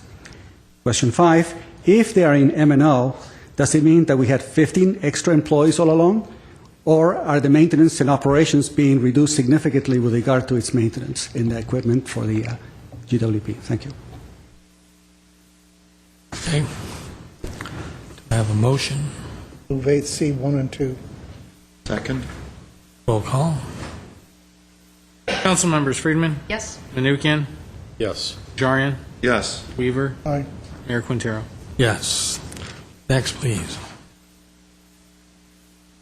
Next item under hearings, 9A is Director of Community Development regarding proposed ordinance establishing a North Cumberland Heights Historic District Overlay Zone. 9A1 is an ordinance for introduction. All right, I will open the public hearing. As Mr. Platt prepares for his presentation, this actually is another exciting opportunity for us to recognize all of the community efforts that bring these types of opportunities to the City Council, where we have a group of involved homeowners that want to preserve as best they can the historic resources of their neighborhood. So it's just another one long time coming. Jay, do you want to walk them through? Okay, anyone who would like to speak, please present your cards to the city clerk. I have a few slides I wanted to show, but I'll start just by introducing that we are here to discuss and council to initiate an ordinance to create the North Cumberland Heights Historic District. This is a group of 179 single-family homes in northwest Glendale, and as the name implies, it is the northern part of the area that you know now as Cumberland Heights. This is the previous area that was considered starting in 2000, 2001, up through 2004 as its own large historic district of approximately 500 homes. Going to the slides, this shows the current proposal for the 179 property historic district. And this shows us the original boundary of Cumberland Heights. So you can see that the northern section here that's under consideration tonight takes a significant bite out of the area that was previously considered but left undesignated To the right, you can see the 87 property area that was designated as Ardevine Highlands in 2009. And then the remaining section below here, going down to Glenview, is the area that would remain undesignated, but is still a potential historic district based on the determination of the Cumberland Heights Survey from 2004. The area was developed in a way that's different from what you've seen in the recent designation of Ross Moyne, where the entire Ross Moyne neighborhood was subdivided by one developer and kind of came into being all at once. North Cumberland Heights, similar to Ardevine Highlands, was kind of done in more patchwork fashion, but what the research showed us as we studied that was that the Campbell family was very involved in the subdivision of what was once their kind of farmland and orchard areas. So you see both Dan Campbell and Arthur Campbell, who are well known, I hope, to the council as associates of Leslie Brand and also major figures in early Glendale history themselves, were very intimately involved in the subdivision of this land and subsequently creation of the neighborhoods we see today. This map just shows the similar patchwork quality that Ardevine Highlands experienced in its development history. For the most part, though, all of this area was subdivided in the 1920s primarily, and that's where the housing stock that we have today begins. So North Cumberland Heights has an excellent collection of period revival houses: Spanish colonial revival, American colonial, Monterey, Mediterranean, French revival, English Tudor. And then we take the development history of these neighborhoods from the time they began subdivision through the time that they were pretty much built out. And in most cases, this was interrupted twice, by the Depression and then by World War II. But by 1953, North Cumberland Heights was built out, and that kind of develops the end of its period of significance. So we do include houses that are designed in the minimal traditional and the ranch styles from the late 40s and early 50s as part of this kind of historical continuum that tells us the story of the neighborhood. We have a number of houses associated with well-known figures in Glendale history. We have the Casey Stengel House, which is on the market right now. It remains undesignated. It's probably a good candidate for the Glendale Register because of the association with Casey Stengel. It's kind of amazing that, you know, as he was doing all of his baseball stuff out in New York, he still stayed really true to Glendale and still spent a lot of time in Glendale, worked here as well, along with his time in New York. Another designated building is what council named Casa de Carmen, but is also known as the Jensen House, the home of Robert Jensen, who was part of the Jensen family that developed a lot of entertainment sites around the Los Angeles area, but most famously the Palace Grand Theater and Palace Grand Shops and Egyptian Cafe, well-loved, lost landmarks of Glendale. So this house was put on the Glendale Register a couple of years ago. And finally, we have this interesting property that was the house of Leslie Brand's niece, Ada, where's her name? Ada Dryden Thompson, excuse me. Oh, that's actually, oh, okay, yes, Ada Dryden. I always confuse the Thompson and the Armstrong here. But she married, or she was the daughter of Nathaniel Dryden, who was the architect of the Brand Castle, as well as several other early properties in Glendale, including Ardevine, the house in Ardevine Highlands. It was also the home of Charlotte Armstrong, who we don't really know very well today, but in the 50s and 60s, she was one of the best-known mystery authors in the country, award-winning author, and it's kind of the interesting thing that comes out of the research that is done for these historic districts when we find little aspects like this. Just to explain how this historic resource report was done for the North Cumberland Heights district, this was taken on as a staff level project in terms of updating the information from the Cumberland Heights survey. That survey had a lot of relevant information, but it was a little bit out of date by preservation standards, where a survey is really good for 5 years. So we were able at staff level to revisit the 179 properties, assess what kinds of changes had been made to them, and determine which of the properties were still contributors to the historic district and which may have changed into non-contributors because of alterations or even demolitions in the last several years. This is our flow chart that explains the historic district process to people, shows the members of the public how much public input there is in this process. Obviously, we are down at the final step, and the proponents of this district have been working for 2 years to bring this to council tonight, and they've done an amazing job of rallying the neighborhood and developing interest in this historic district and support for its designation. One of the jobs that the Historic Resource Report does is work through our ordinance to find out, does this area actually meet the requirements that we've established in Glendale for historic districts? The survey found that 5 out of the 9 criteria for designation were met. Only 1 is required by the ordinance, so we met 5 of those for North Cumberland Heights. We developed the period of significance from 1921 to 53. We determined which properties are contributors, meaning they were built within that period of significance and haven't changed a lot since then. Non-contributors were either built outside the period or have been altered significantly. And what we found when we started doing the numbers is that 78% of the properties in North Cumberland Heights are contributors, and that's a really high number, even by the high numbers we've come to expect from some of our neighborhoods in Glendale. So that was 140 out of the 179 houses in the property, or I'm sorry, in the proposed district. The ordinance requires that 60% be contributors. And then the most important aspect in terms of the council's decision, I believe, is understanding that there's significant support from the neighborhood itself. And we do this through a petition process where the proponents of the district distribute a petition among their neighbors. Everyone has an opportunity to sign or to not sign. In the case of North Cumberland Heights, the owners of 133 of the 179 properties decided to sign and ask council to create this district. That's 74%, which is well over the ordinance requirement of 50%. You should also know that we have not received any official opposition to the historic district.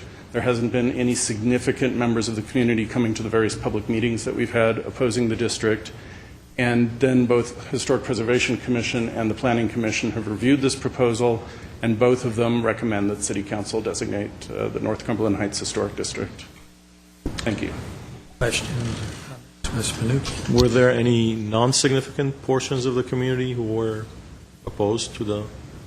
We have 2 ways that people can express their Because I consider everyone significant. I'm sorry if I misspoke. I didn't mean that anyone wasn't significant, but we had a significant percentage of the owners of the properties. Was there any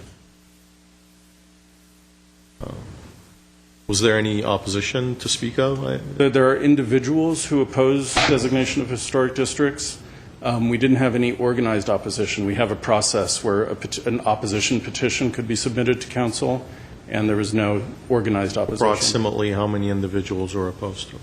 We can't say, because when the petition's distributed, there are various reasons why it doesn't get signed. But during the hearings, were there people who came up? I don't know if anyone was going to speak for it or against it today. Very few. We had individuals. I believe North Cumberland Heights was similar to other districts. There might be more people at the beginning of the process when they don't understand it so well who might come out and say, I'm not sure, I don't think this is a good idea. True opponents would see this through, and we didn't have anyone coming to the series of meetings that we had opposing it individually. But there are always people who will oppose historic districts, will never have 100% buy-in. And then the number also reflects people who can't be reached. When the proponents are going door to door, sometimes they just can't reach people. We have bank-owned properties, so that number is harder to assess.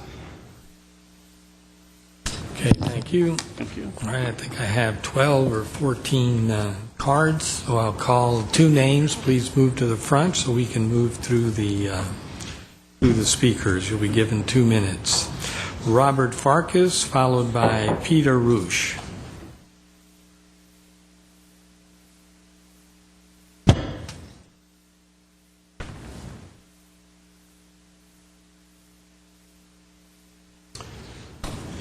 Hello, Mayor, council members, and staff, Mr. Platt, Historical Society members, and neighbors and friends. And please, I'm Robert Farkas. Please give us your name for the record. Thank you very much. I live at 850 Cumberland Road, which is the Lombardi house, with my wife Jerry and Australian cattle dog Valerie for 2 years now, and I'm supporting the North Cumberland Heights Historic District.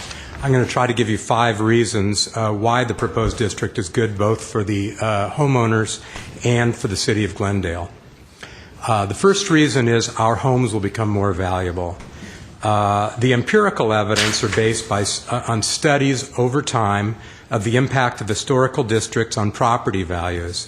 I identified studies from Tucson, Phoenix, New York, Philadelphia, Columbia, South Carolina, Greensboro, North Carolina, Montgomery, and Montgomery, Alabama. The findings of the New York City Independent Budget Office, which is one of the studies, are typical. Namely, the prices of houses in historic districts are higher than the prices of those of similar houses outside of historic districts. And overall price appreciation, in New York's case over a 27-year period, was greater for houses inside the historic districts than for houses outside the districts. The difference in market values between homes within and outside a district are significant. There was a 15% higher assessed value of homes within a district in Tucson as compared with houses of similar age, construction, and design outside that district in Tucson. Another example, in Phoenix, historic designation increased the average marketable sales price of a home by 31% when comparing 212 homes within a historic district with homes of similar age, construction, and architecture outside the district. In addition to this empirical evidence, I'd like to bring your attention to anecdotal evidence of increased property values and desirability from those persons best able to assess local home market values and home buyer preferences, specifically area retail, our realtors. Okay, Mr. Farkas, your time is up, I'm afraid. You can submit your written comments to the clerk. Thank you, sir. Peter Rouge, followed by Charles Hartwig. Good evening, Mayor Quintero, honorable council members, and city staff. My name is Peter Rouge, former board member of the Glendale Historical Society and currently assistant director of the Doctor's House Museum in Brand Park, and a proud resident of this proposed North Cumberland Heights district.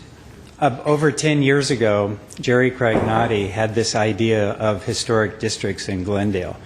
Together with Tammy Royer and Sally McCallar, the three of them worked long and hard for a much larger Cumberland Heights district. And although that never happened, they unwittingly brought about the creation of one of the finest sets of guidelines for historic districting in California and probably the nation. So even though this is a much smaller district we're talking about tonight, it's still about preservation, it's still about awareness, and for the members of this district, it's about time. Thank you.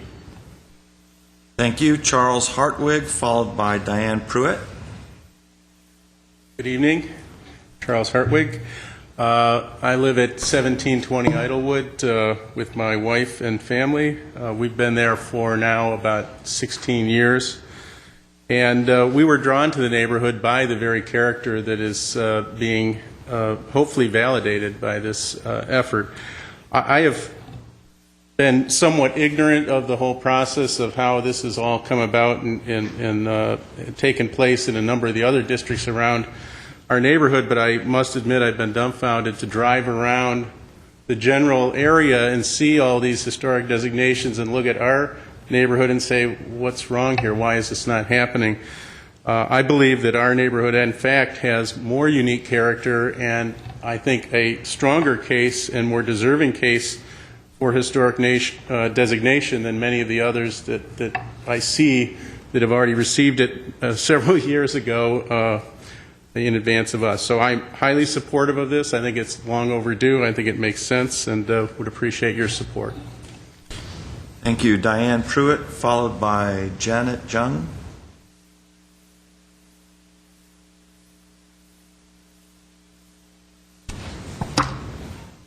My talk will be a lot simpler than all of these.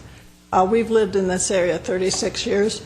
We moved here carefully selecting the areas that we were a young married couple. We knew we were going to raise children. After looking within a half hour, 40 minutes of downtown Los Angeles, where the work was, Glendale just popped out. We loved the area. The greenery, checked on the schools. They were wonderful schools. It had a great safety record. It was just a perfect place to raise a family. Not only that, found out that the people at Keppel and that whole area where we're in, which is this area here, the parents lived there and now their children were going to the same school. That's where we came in. Our children went to all the schools here, and now my children are living in Glendale because they've checked all the areas too. And this is still a great place in which to live. Same reasons, and it's just wonderful. So that's why we would like this preservation thing, and whatever we're doing right now to keep Glendale the way it is something really wonderful, because I hope this just continues on and on and on. Been doing a great job. So that was just off the cuff, sorry. But, okay, thank you. Thank you. Janet Young, or Young, followed by Betsy Astor. My name's Janet Young, and I've lived in this area for over 25 years, and we'd like the support of the City Council to the North Cumberland Heights District, and we'd like you to consider it. Thank you very much. Thank you. Betsy Astor, followed by Suzanne Dasso. My name is Betsy Astor. I'm a lifelong resident of Glendale. I went to Balboa, Toll, and Hoover, and I'm currently a teacher at Glendale High School. I met Janet Young because the ball rolled down the hill and landed in her backyard. We raised our kids together along with the Sander family. And the reason why I would like you to consider this is because this is a big community effort. It's a little area, but it's big in community. After the 9/11 terrorist attacks, we had an impromptu block party. So we brought all our tables out in front of Janet's house, and we put cards in people's boxes, and everybody came out, and we had a wonderful, very impromptu. We had a permit, we had insurance, we took care of it, but it was something that we did as a community. And I think that's that's really why I want you to consider this, not because of the value of the houses. The homes are fun. Two of the houses that you saw, I've actually lived in, because I lived in 2 historical houses in this area. I've been lucky enough to do that. We bought an original 1926 that had nothing done to it, so we had to restore it, and we've lived there for 12 years. But the community is what's important, and the people in that community are very connected. I am in a book club of the people in the neighborhood with Diane Pruitt's daughter. And I've never even met her, but I know her. So it's sort of like, you know the people in the house, you know the people in that house, you see the little kids grow up. This is a strong community, and I think you should consider making this a historical district for that reason. Thank you. Thank you. Susan Dasso, followed by John Chevalier. Good evening. My name is Susan Dasso, and I live at 923 Cumberland Road, and I've lived there for 30 years. I absolutely love the neighborhood. I want to protect the integrity of it. I want to see it preserved, and I would really appreciate your support for this, for the North Cumberland Heights Historic District. Thank you. John Chevalier, followed by Jerome Sander. Hello, I'm John Chevalier. My wife and I live in the proposed Cumberland Heights historic area. We've been here for 11 years. And the feel of the neighborhood, the beautiful architecture, the overall flow of the streets and everything is really what drew us to the area. And I really urge your support in helping us keep that kind of the way it is and keep it for future generations so it doesn't end up being a fractured area without the neighborhood feel, without the flow, the trees, everything that everyone else is speaking about as well. But I urge your support. Thank you. Thank you. Jerome Sander, followed by Gloria Williams. Good evening. I'm a resident of 909 Matilaha Road. I've lived there since 1998. Jerome Sander. It's a pleasure to live in a neighborhood that's adjacent to the Brand Library and Park and in the foothills of the Verdugo Mountains. We discovered the neighborhood many years ago when we were patrons of the Art and Music Library. We put it on our wish list as a neighborhood we'd like to live in when we were house hunting in 1998. We feel very fortunate to be a part of the neighborhood. We consider ourselves part of a really close-knit community, and I would urge you very strongly to support this measure. Thank you. Thank you. Gloria Williams, followed by Tammy Relea. Good evening, Mayor and Council members. My name is Gloria Williams, and I'm a resident of Matilaha Road. I, with a very large contingent of neighbors, have been working on this project for more than 2 years. And it started from meet and greets, where we raised $648 to ask for the permit. and raised attention and awareness thanks to the directness and simplicity of understanding the guidelines, which were revisited after the 2004 attempt, I believe, which helped us immensely. I want to say that it was, over 2 years, a lot of time for the embers of enthusiasm to ebb and but we managed to keep a lot of interest and gain signatures. I'd like to also say that we have a very large and diverse community, and we had several members who volunteered to work as interpreters for us should any families not understand the guidelines or what it meant for them as homeowners to either support or not lend their support to the historic district. Furthermore, we have a map that I will give to Jay Platt, which he has, but it wasn't up today, where we have every household that signed in a green, and the few households that didn't sign with a red dot, which would be, I think, of interest to you as you continue your deliberations. The remaining houses that we don't have signatures for, so that's, what is that, some 20%, are, as Jay mentioned earlier, people who are no longer in their homes, may be disabled or in nursing homes or have recently deceased, or the house is on the market and the owners were not reachable. But in short, I just want to say that it was a very concerted effort. We made every attempt to accommodate and embrace everyone in the neighborhood so that no one felt that they were disenfranchised or not informed. It's a beautiful architectural ensemble of homes, and I urge your support, and I ask you to please endorse it. Thank you. Thank you. Tammy Relayer, followed by Peter Flott.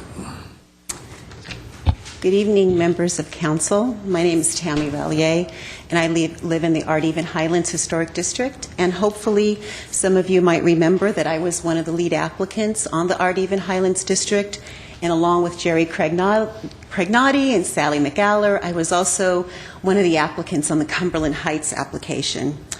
It comes as no surprise today that I'm here to ask you to vote in support of the North Cumberland Heights application.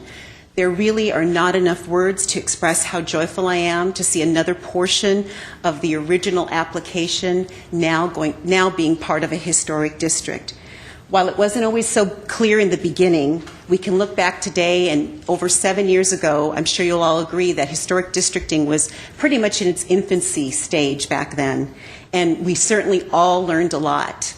But now, after 7 years or even more, I'm so glad to see that all the hard work of so many residents was not put in vain. In closing, I'd just like to congratulate again Gloria Sanders and all the other residents who didn't give up to see this application all the way through. For those of us that have gone through the process, I'm sure you'll realize it takes a lot of hard work and a lot of tenacity to get where we are today.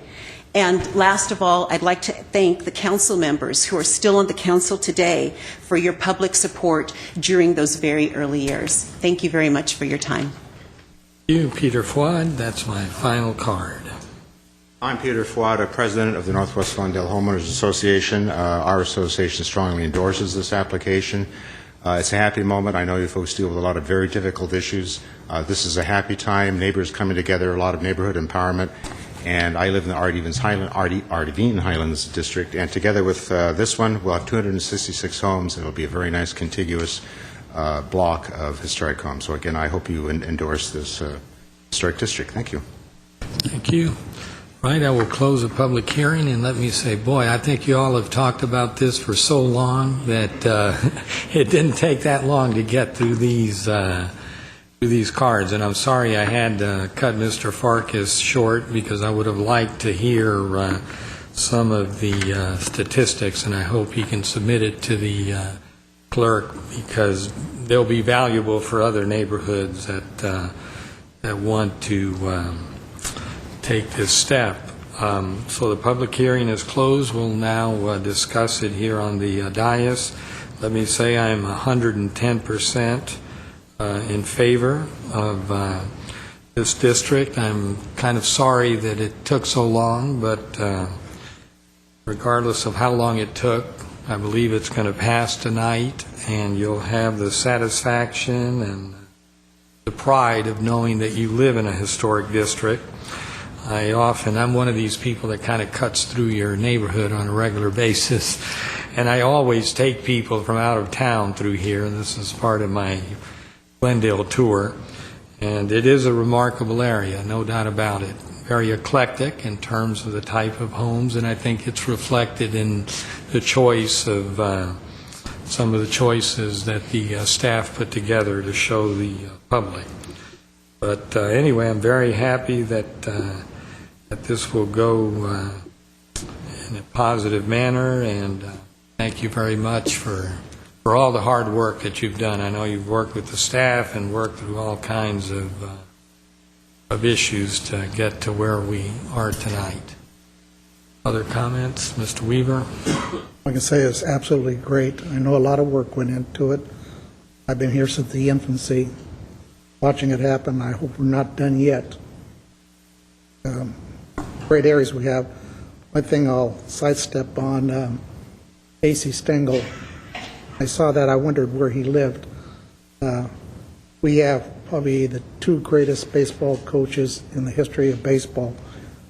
We're in this city. Rod Dato, coach at SC, All-American, and Casey Stengel with the Yankees, who I listened to on the radio back in the 1940s. All we got out here was the Yankees.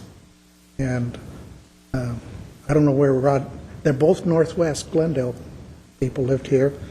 I don't know where Rod Dato is buried. Casey Stengel up in Forest Lawn, a big plaque there. My parents are, as a crow flies, about 3-4 feet from Casey Stengel. Every time I go up to the grave, I see Casey Stengel's. Two great people in Glendale. Now I know where to go to see Casey's house. So, anyway, great job by all of you. Thanks for coming, and let's finish it up. I'll be glad to introduce the ordinance when you're ready, Mr. Mayor. Any other, Ms. Friedman? Well, I'm thrilled. This is such a long time coming, and these neighbors have worked so hard on this for so long.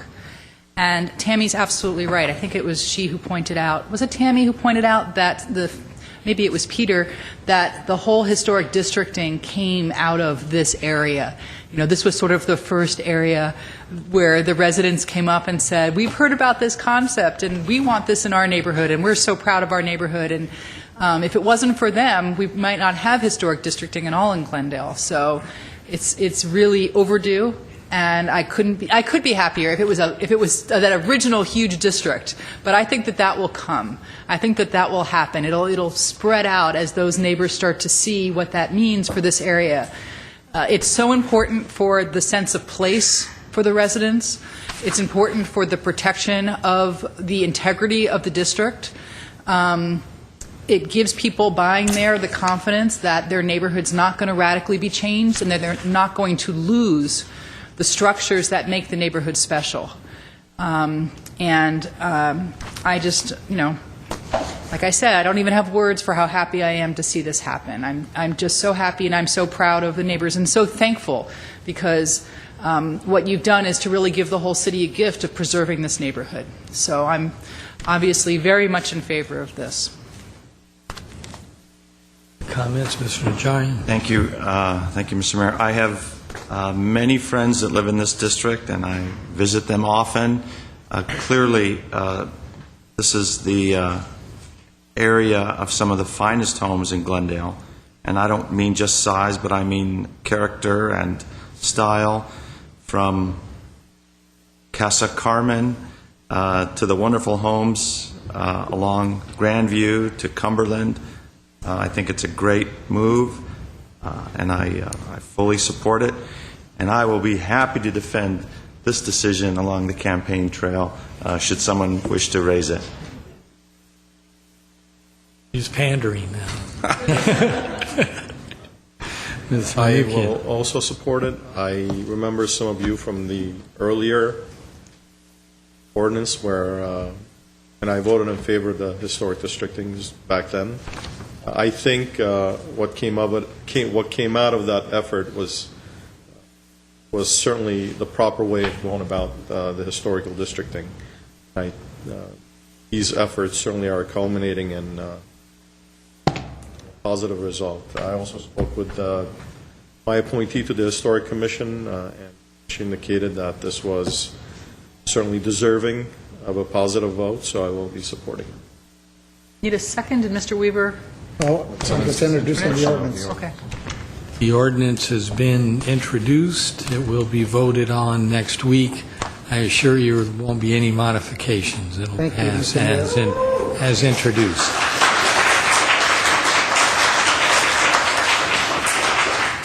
Good night. Thank you very much.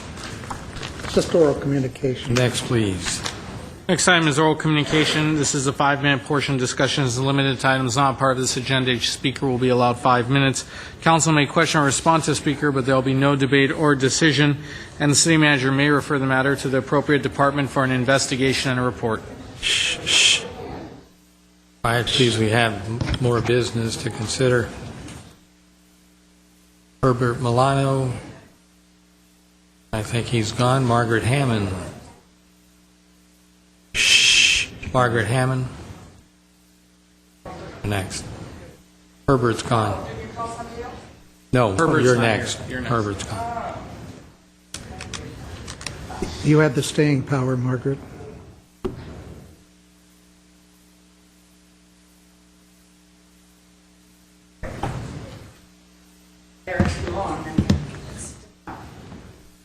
Okay, good evening again, Honorable Mayor, members of the council, city staff, and audience and friends. And my name is Margaret Hammond, again, a longtime resident of Glendale. And my first thing, of course, always free bulky item pickup. And I have to tell you the number, 818-548-3916. And I have to tell you, for instance, in the 1100 block of Boynton, South Boynton, there were a whole apartment was dumped there. And I thought, well, what's going to happen? And got ready to call for it. The next thing, it was picked up within a couple of days, which greatly improves the quality of life in the neighborhood there. And one of the things that we must maintain for a city service is the swift graffiti removal. That's one of the reasons that graffiti is kept to a minimum, is because as soon as people call, there's somebody to get out there. We have 2 trucks, and it does greatly help our quality of life in Glendale and to keep our real estate values up and why people want to live here. It's one of the things they comment on, how little graffiti there is to be seen in Glendale. You call 818-548-3700, and they will get somebody out there to get rid of that graffiti.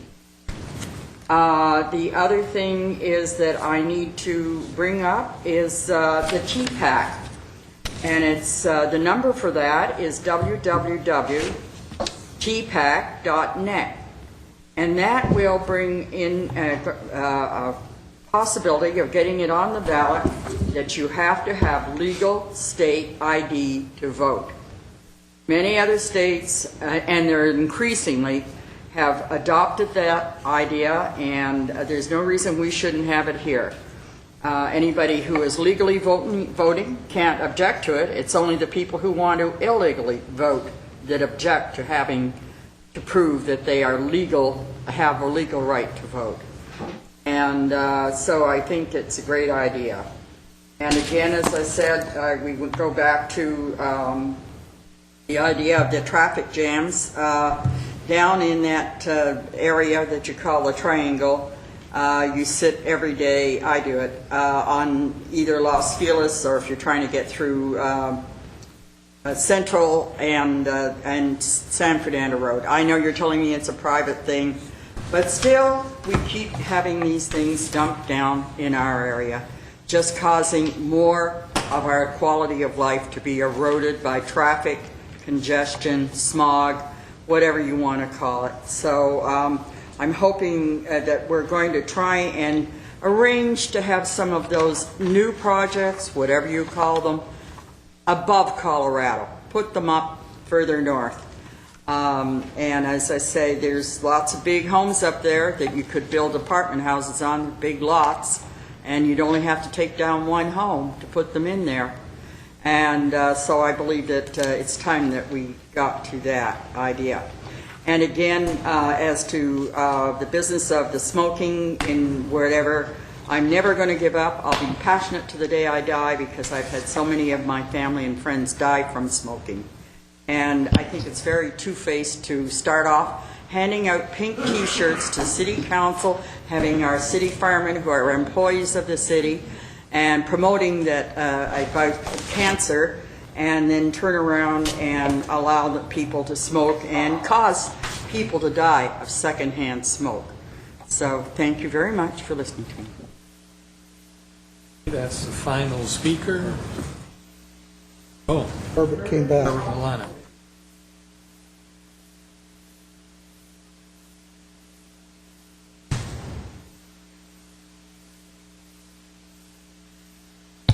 Thank you, Mayor Quintero, for the courtesy, members of the City Council and staff.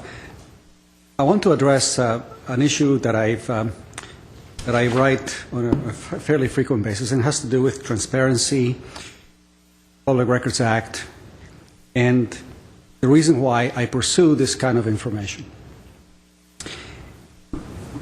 It took me several years to finally put my arms around the CAFR, the Comprehensive Annual Financial Report, because the city's budget, as big and as wide and unwieldy as it is, doesn't truly convey what the actual results were. It basically tells you what you would like to do. So you can have a lot of fluff within it with regard to the wishes and the projections and so forth, even though there are some comparative numbers there. So the Comprehensive Annual Financial Report, even though it takes roughly about 18 months to get the most current information, it's 6 months to get the most current information, it really is a very valuable tool. One of the things that concerned me a great deal was on the statistical section, there is an evaluation on the Glendale Water and Power, the overall revenues and its costs. And in 2009, I read a report that Glendale had the highest electricity rates of any public utility in California, the highest. So the follow-up question was, how is that impacting seniors on fixed incomes, and how is it impacting those regions within the city, zip codes, or census tracts where the lowest income is?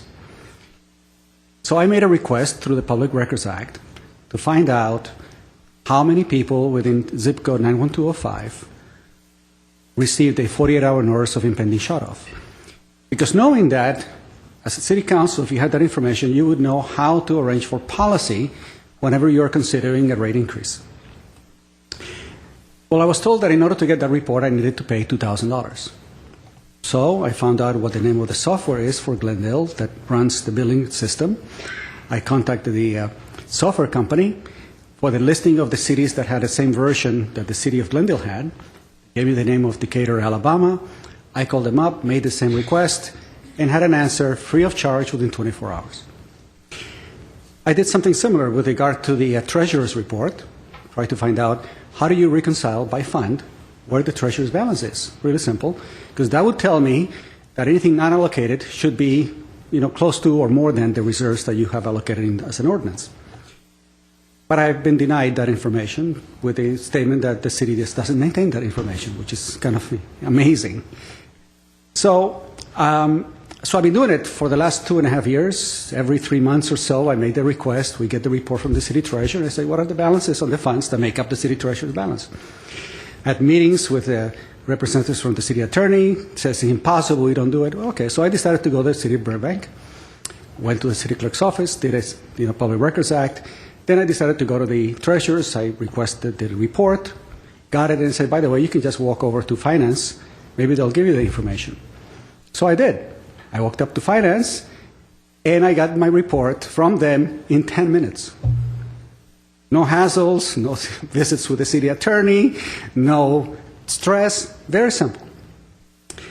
And so this has been the history of a lot of the reports that I've asked from the city of Glendale, given a significant amount of constraint, roadblocks, and so forth, for something that I think information should be made readily available. So I've been asking for some other information, especially with regard to the city's debt, how it impacts families, and as you're about to consider approval of this extra $35 million in bonds for the Glendale Water and Power, for the water utility, I wanted to know, well, what is the actual burden per resident or per dwelling, and how has it changed in the last 10 years? I think that before you consider putting us into more debt, that we should know that very basic number.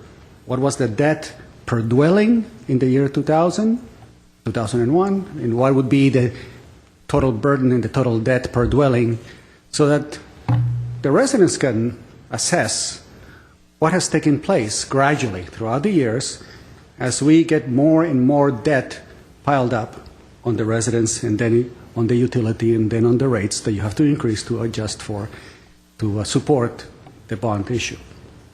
And it is my hope that when I do make additional requests that I won't find the level of constraints or pushback that I've been getting in the past. Thank you. Comments? Microphone, Mr. Microphone. No comments on the speakers, but since we've completed the first quarter of our fiscal year, I would like to remind the city manager that I would be expecting the performance indicators coming up this month, as well as the monthly reports, the quarterly, not the monthly, but we had agreed on quarterly reports on the department's financial performance. So I will be expecting that this month. October 16th is on your agenda. Thank you. Else? Motion to adjourn. I move we adjourn. We are adjourned. Second? Is there a second? Second.